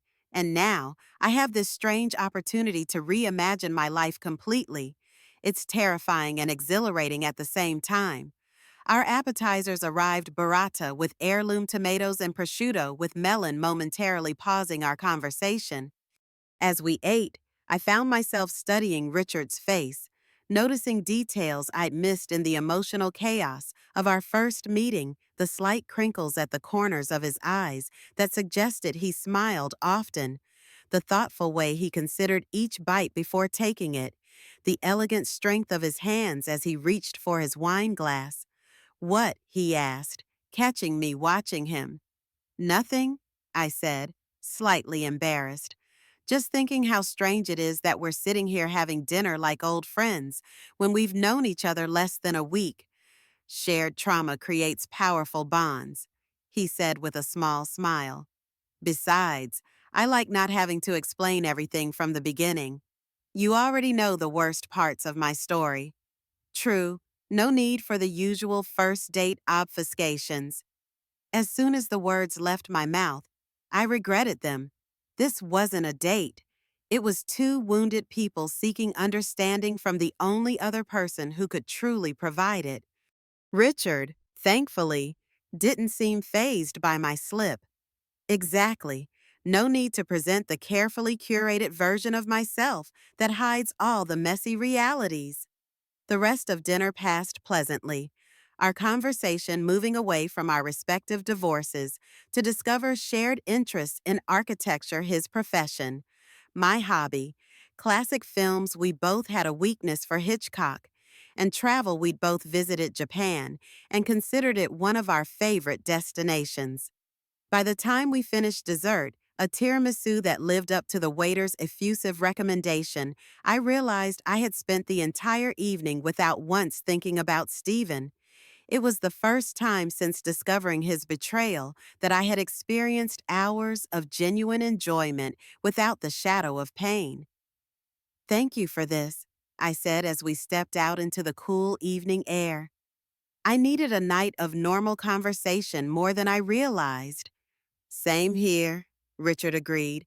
"It's been—" he hesitated. "Healing, in a way." We stood for a moment on the sidewalk, an awkward pause that felt laden with unspoken possibilities. "Can I walk you home?" he asked finally. "I'm just going to grab a cab," I said, gesturing to the busy street a block away. "But thank you." He nodded, seemingly relieved and disappointed at the same time. "We should do this again." "We should," I agreed. "Maybe next week, after my fertility appointment. I might need another dose of normal then." "It's a date," he said, then quickly corrected himself. "I mean, an appointment, a meeting." I smiled at his flustered expression. "I knew what you meant." We parted with a brief hug that lingered a moment longer than necessary, his hand warm against my back. As my cab navigated the familiar route home, I found myself analyzing the evening. Had there been moments of attraction between us? Perhaps. But we were both still married, still processing betrayal, still figuring out who we were as individuals rather than halves of broken couples. Whatever connection was developing between us, friendship, understanding, possibly something more needed time and space to evolve naturally, without the pressure of expectation or the complications of rebounds. When I arrived home, there was a package waiting with the doorman, a small box wrapped in brown paper with my name written in unfamiliar handwriting. Inside the apartment, I opened it carefully, unsure what to expect. It contained a delicate silver bracelet with a single charm, a small, perfect key. Nestled beside it was a note in Richard's neat script. "Mary, I saw this and thought of you. Not because you need unlocking, you seem remarkably self-aware already, but because I believe you hold the key to your own future. Whatever you decide that should be, amen. Thank you for showing me that strength can coexist with vulnerability, and that new beginnings are possible even in our darkest moments." Richard, I stared at the bracelet, touched by the gesture, yet uncertain about its implications. Was this a friendship gift? Something more. Was I ready for something more with anyone? Let alone someone as freshly wounded as I was. I carefully placed the bracelet back in its box, deciding not to overthink it tonight. Whatever it meant, Whatever was developing between Richard and me would reveal itself in time. For now, it was enough to know I wasn't completely alone in this strange new landscape of my life. 3 months after that fateful weekend at the country house, the divorce was finalized with surprising efficiency. Stephen had remained amenable to all my terms, an uncharacteristic acquiescence that Caroline had continued to find suspicious until her financial investigation revealed why he had been quietly setting up a new investment firm with partners in London and planned to relocate permanently once our marriage was officially dissolved. He probably figured giving you what you wanted was the fastest way to freedom. Caroline observed as we signed the final papers in her office. Consider yourself lucky most divorces aren't this clean. I didn't feel lucky, exactly, but I did feel relieved. The legal severing of our union provided closure in a way that emotional separation alone could not. I was no longer Stephen Hall's wife. I was simply Mary Hall, free to redefine myself however I chose. That redefinition had begun in unexpected ways. My appointment at the fertility clinic had resulted in a difficult but clarifying decision. I was putting treatments on hold for 6 months while I took time to heal emotionally and reassess my path forward. Dr. Bennett had supported my choice. The fertility journey is challenging enough with a supportive partner, she'd said. Doing it alone requires even more emotional reserves. Taking time to rebuild those reserves isn't giving up, it's strategic planning. What had surprised me most was my sense of peace with the decision. For years, becoming a mother had been my singular focus, the milestone that would complete me. Now, I was discovering that I was already complete. Motherhood would be an addition to my life, not the missing piece of it. With the divorce finalized and my career on solid ground, I made another decision that shocked everyone. Myself included, I requested a 6-month sabbatical from my law firm, Mistress. I need time to recalibrate, I explained to the managing partners, who regarded me with a mixture of concern and confusion. I had never taken more than a week's vacation in my 8 years with the firm. Is this about the divorce? Marcus Thornton, the senior partner, asked carefully. Partly, I admitted, but it's more about figuring out what I want the next chapter of my life to look like. I've been running at full speed since law school, through my marriage, through the fertility treatments, through building my career here. I need space to breathe and think. To my surprise, they agreed with minimal resistance, valuing my contributions enough to accommodate this unusual request. I would maintain my client relationships remotely, but hand off my active casework to colleagues. Where will you go? Kate asked when I told her the news over celebratory cocktails. Please don't say you're joining an ashram or something. I can't see you in those shapeless linen outfits. I laughed, feeling lighter than I had in months. No ashrams. I'm thinking of starting in Florence, Italy. Very eat, pray, love of you. Mock all you want, I said, smiling. Florence has always called to me the art, the architecture, the history. Stephen and I talked about going for years, but he always had a reason to postpone. Now there's nothing stopping me. Kate's expression softened. I'm proud of you. 6 months ago, you thought your life was ending. Now you're rebuilding it on your own terms. I'm still figuring it out, I admitted. But for the first time in a long time, I'm excited about the possibilities rather than anxious about the plan. One of those possibilities was Richard. Our friendship had continued to develop over the past months, evolving into something that defied easy categorization. We met for dinner regularly, texted almost daily, and had begun spending occasional weekends exploring museums or attending concerts together. Yet neither of us had pushed for more, both respectful of the healing still taking place. His divorce from Eliza was proceeding more slowly than mine, complicated by her pregnancy and their ongoing counseling. The paternity test had confirmed the baby was indeed his, and they were working to establish a healthy co-parenting relationship despite the end of their marriage. I told him about my sabbatical plans over dinner at our now favorite Italian restaurant. Florence, he repeated, a curious expression crossing his face. That's a coincidence. Why?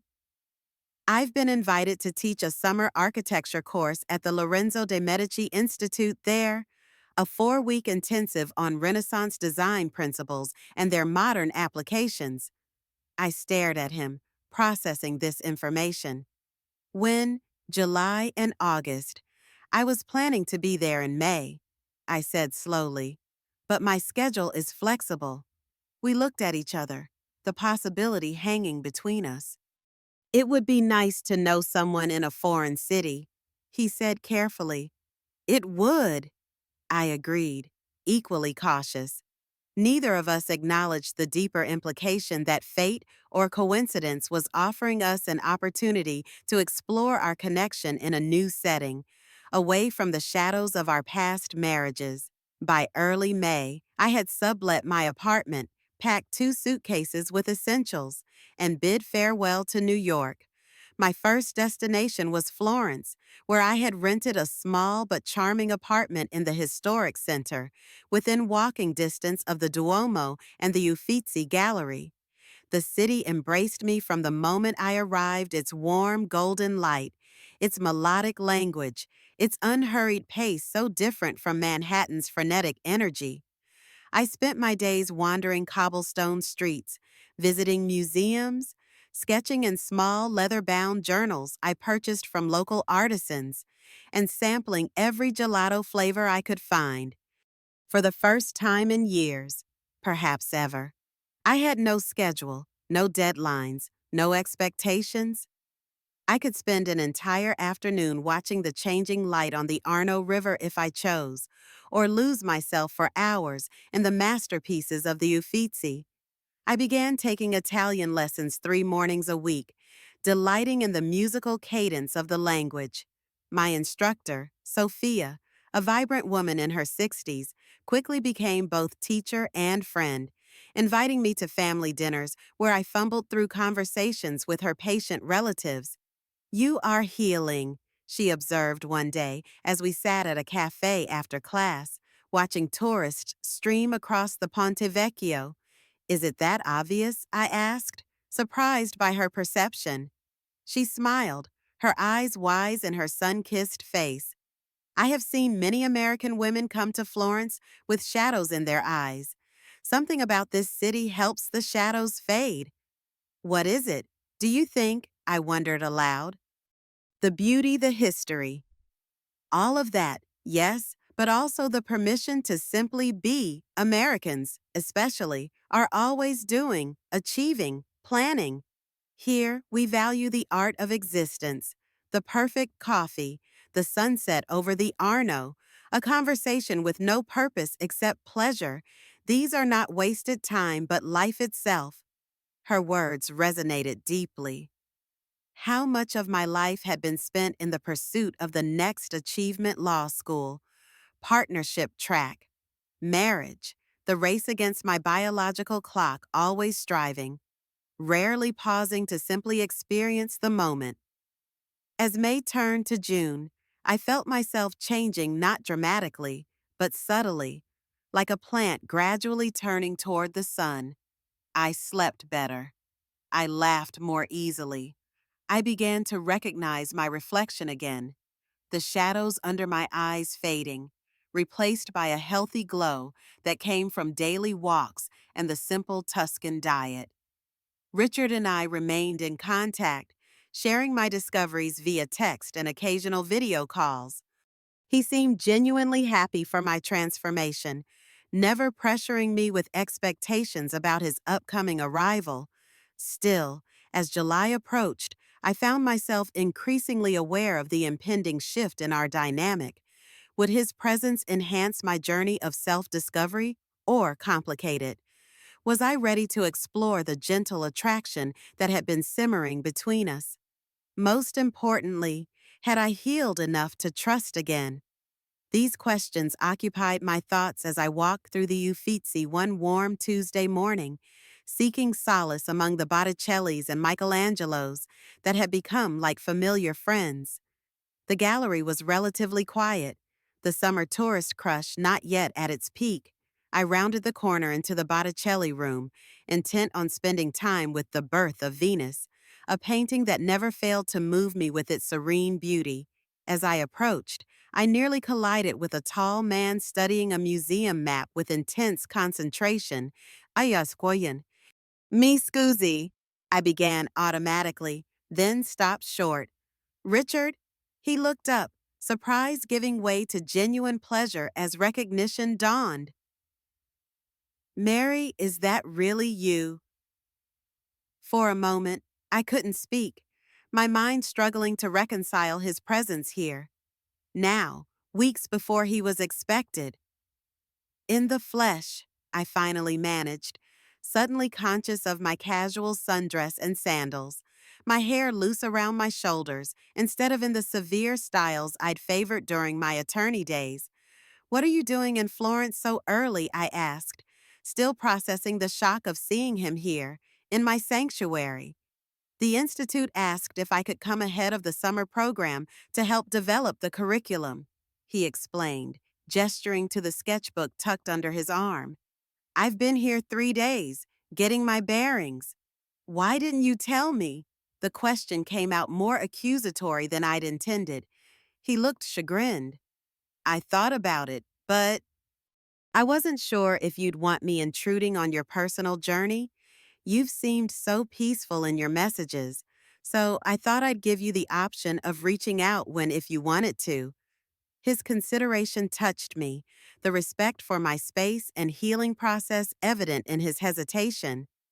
I appreciate that, I said sincerely, but for the record, I would have liked to know. He smiled, his eyes crinkling at the corners in the way I'd come to find endearing. Duly noted for future reference. So, now that we've accidentally run into each other, would you like to get a coffee, catch up properly? I found myself returning his smile, the initial shock of his appearance giving way to genuine pleasure. Coffee sounds perfect. I know a lovely place nearby with a view of the river. As we walked through the crowded gallery and out into the sunshine, Richard filled me in on the events of his life since we'd last spoken face to face. His divorce had been finalized last month, the proceedings civil but emotionally draining. Eliza was now 7 months pregnant, her belly growing with their daughter they'd learned the gender at the last ultrasound. We've developed a solid co-parenting plan, he explained as we settled at my favorite cafe table overlooking the Arno. Shared custody once she's born, with detailed arrangements for holidays and special occasions. It's all very civilized on paper. And emotionally, I asked, noting the complex emotions that crossed his face when he spoke of the baby. That's more complicated, he admitted. I'm excited about becoming a father. I've always wanted children. But the circumstances, he trailed off, shaking his head. I never imagined my first child would be born into a broken marriage, that I'd be living apart from her mother before she even arrived. Children are resilient, I offered, and she'll have two parents who love her, even if they're not together. That counts for a lot, he nodded, looking somewhat reassured. What about you? You look different, in a good way, he added hastily. I laughed, tucking a strand of hair behind my ear. I feel different. Florence has been exactly what I needed time to breathe, to think, to just be without expectations or deadlines. It suits you, he said softly.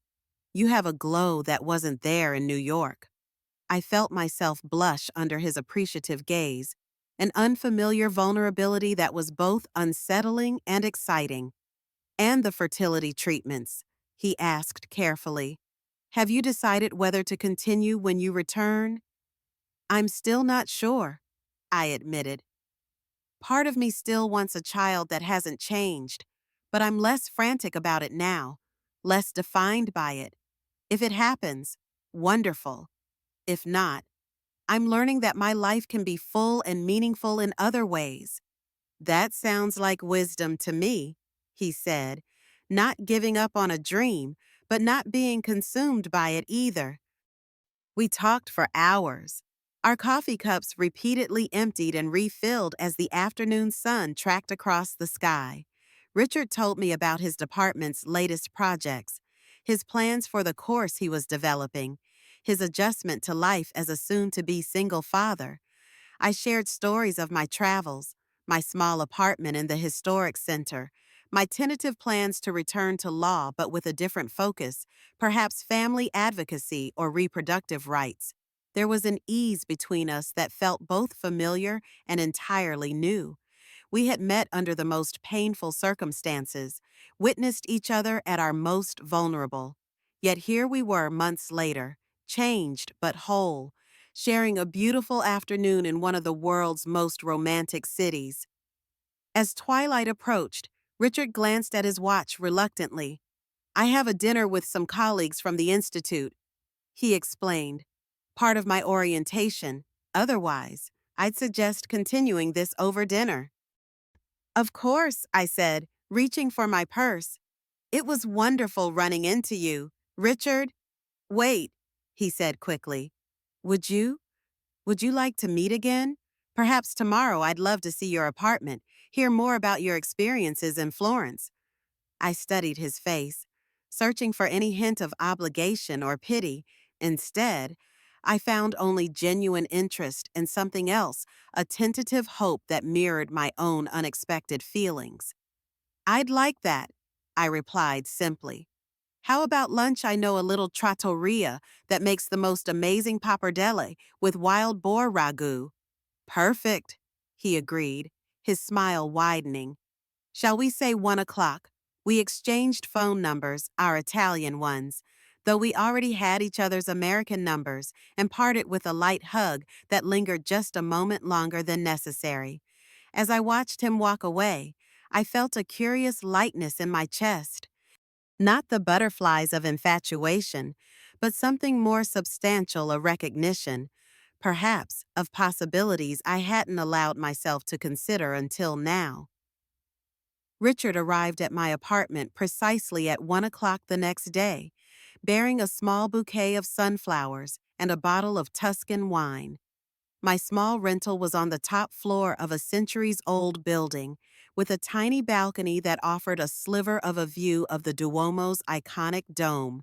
"This is charming," he said, looking around the space that I'd made my own over the past 2 months. Watercolor sketches I'd attempted were pinned to one wall. Books in both English and Italian filled a small shelf, and a vase of fresh flowers sat on the kitchen table, all small touches that made the temporary space feel like home. "It's not much, but it's perfect for one person," I said, taking the flowers and wine with a grateful smile. "Thank you for these." "Sunflowers seemed appropriate for Tuscany," he said. "And for you turning toward the light after the darkness." The poetic observation caught me off guard. This was a side of Richard I hadn't fully appreciated before, the artist's eye that saw meaning and beauty in simple gestures. Lunch at the trattoria extended into a walk along the Arno, which stretched into gelato in a hidden piazza, which became drinks at a rooftop bar as the sun set over the city. With each hour, the connection between us deepened, not the desperate clinging of two wounded souls, but the measured, thoughtful interest of two people who had learned the hard way what truly mattered in relationships. "I've been thinking about that weekend," Richard said as we watched the stars appear above Florence. "As painful as it was, I'm grateful for it in a strange way. If Eliza and Stephen hadn't been caught, who knows how long their affair would have continued? How much more damage would have been done?" I nodded, understanding exactly what he meant. It forced a reckoning that was probably inevitable, and it showed me strengths in myself I didn't know existed. You were magnificent, he said quietly. I remember watching you that night, thinking that Stephen had no idea what he was throwing away. Our eyes met, and in that moment, something shifted between us, the past receding, the future opening with unexpected promise. When he asked if he could see me again the next day, and the day after that, I said yes without hesitation. Over the following weeks, we explored Florence together, its hidden gardens, its lesser-known museums, its bustling markets. We talked about everything: our childhoods, our ambitions, our fears, our hopes for the future. I shared my anxieties about potentially becoming a single mother if I resumed fertility treatments. He described his terror about being alone with his daughter for the first time once she was born. We discovered shared passions for history. Architecture his profession had rubbed off on me during my time in Italy, and classical music. Yet we were careful, both of us aware of the delicate nature of what was developing between us. Physical intimacy remained limited to hand-holding, brief hugs, and, eventually, goodnight kisses that grew increasingly difficult to end. We were adults who had been married, who understood desire, but we were also people who had been deeply wounded by betrayal and knew the value of building a foundation of trust first. Are we being ridiculous? I asked one evening as we sat on my small balcony, watching the sunset paint the city in shades of gold and rose. Moving at this glacial pace when we both clearly feel something for each other. Richard considered the question, his fingers lightly stroking mine. I don't think it's ridiculous. I think it's respectful of our past pain, of the healing we've both done, of whatever this might become. And what might this become? I asked softly, the question that had been hovering unspoken between us for weeks. He turned to face me fully, his expression serious but tender. I can't predict the future. Mary, my life is about to change dramatically with the baby coming. Your path is still unfolding as you decide about returning to New York, about the fertility treatments, about what you want next. That's not really an answer, I pointed out. He smiled, acknowledging the evasion. No, it's not. The honest answer is that I'm falling in love with you, but I'm terrified of rushing into something that might collapse under the weight of our complicated lives. The simple confession, both the love and the fear, took my breath away. No one had ever been so transparent with me, so willing to acknowledge both the emotion and the practical realities that might challenge it. I'm falling in love with you too, I admitted, the words both frightening and freeing. And I share your fear. We've both been broken. Richard, the idea of risking that pain again is terrifying. So where does that leave us? I looked out at the Florence skyline, the centuries-old buildings bathed in the day's final light. This city had witnessed countless human dramas, sorrows, and joys over its long history. Our story, the betrayal, the healing, this tentative new beginning was just one more thread in its rich tapestry. I think it leaves us exactly where we are, I said finally, taking one day at a time, building something honest and real, however slowly that needs to happen. He nodded, lifting my hand to his lips in a gesture that felt both courtly and deeply intimate. I can live with that. As July drew to a close, my time in Florence was nearing its end. I had extended my stay to overlap with Richard's teaching assignment, but I had commitments back in New York by early September meetings with my law firm to discuss my return, an appointment with Dr. Bennett to reevaluate my fertility options, and practical matters like reclaiming my apartment from my subletter. The approaching separation loomed over us, lending a bittersweet quality to our final weeks together in the city that had become so special to us both. What happens when we go back to reality? I asked one evening as we walked hand in hand along the Arno. Back to New York, back to jobs and responsibilities and all the complications we've been able to put aside here. Richard squeezed my hand gently. Reality doesn't scare me. Mary, Florence hasn't been a fantasy. It's been a beginning. We've laid a foundation here that I believe can withstand real life. Even with a newborn, even with my uncertain career path, even with all the baggage we both still carry. He stopped walking, turning to face me. Yes, even with all of that, because what we've built here isn't based on illusion or escape. It's based on honesty, on seeing each other clearly, wounds and all. His certainty steadied me. In a world where I had learned the hard way that nothing was guaranteed, Richard's quiet confidence in us felt like solid ground beneath my feet.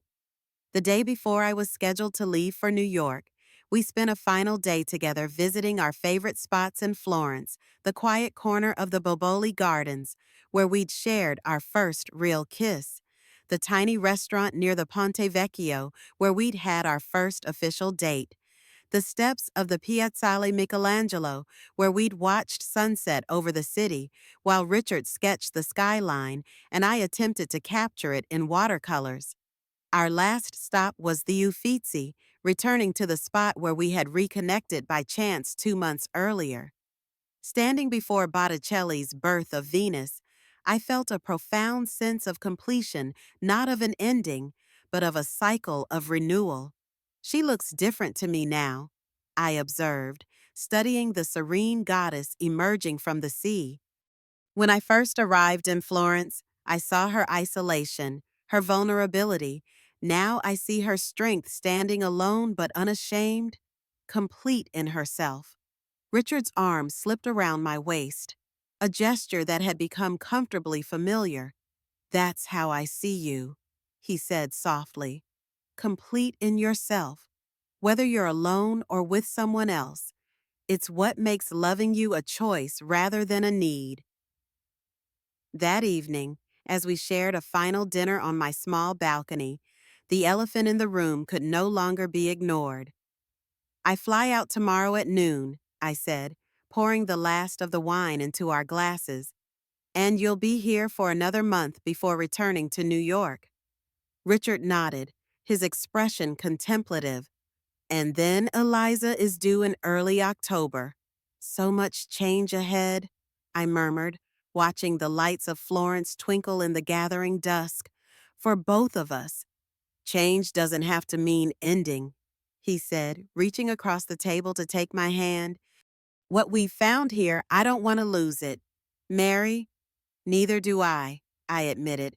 But I'm scared. Richard, scared that what works in Florence won't translate to New York. Scared that once the baby comes, you'll realize reconciling with Eliza for your daughter's sake makes more sense. Scared that—" He cut me off gently, his thumb tracing circles on my palm. "I understand those fears. I have my own, that you'll resume fertility treatments and decide a relationship complicates your path to motherhood, that the demands of your career will leave no room for us, that the ghosts of our past marriages will haunt us. So what do we do with all these fears?" He smiled, his eyes holding mine in the candlelight. "We acknowledge them.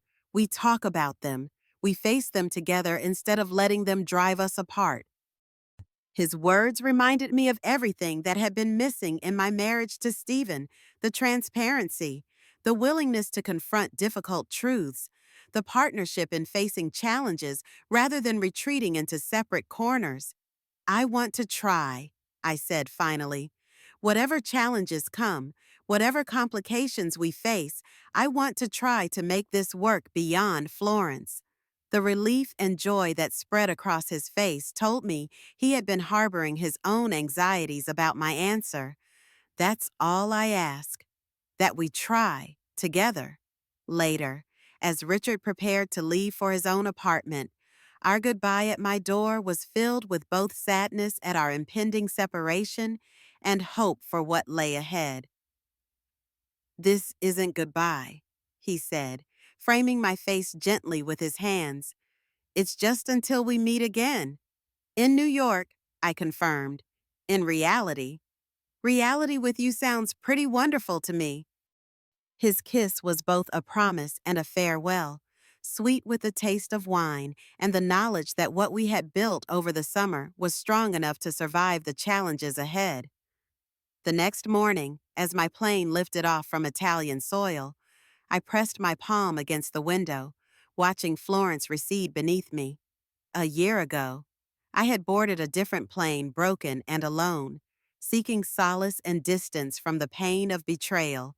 Now I was returning home changed, strengthened, and open to possibilities I couldn't have imagined in the depths of my pain. Whatever happened with the fertility treatments, whatever developed between Richard and me, I knew one certainty: life moved in cycles of destruction and renewal. What had nearly destroyed me had ultimately set me free. The betrayal that had shattered my marriage had cleared the way for authentic connection with myself first. And now, potentially with someone who had walked a similar path of heartbreak and healing, the future was unwritten, full of both uncertainty and promise. But for the first time since that fateful text message appeared on Stephen's phone, I was genuinely excited to discover what came next. Not because everything was perfect or resolved, but because I had learned the most valuable lesson of all: that I was enough on my own, whatever life brought my way. And that knowledge, hard won through tears and rage and eventually acceptance, was worth every moment of pain that had led me here, sailing above the clouds toward home, toward possibility, toward the next chapter of a life reclaimed.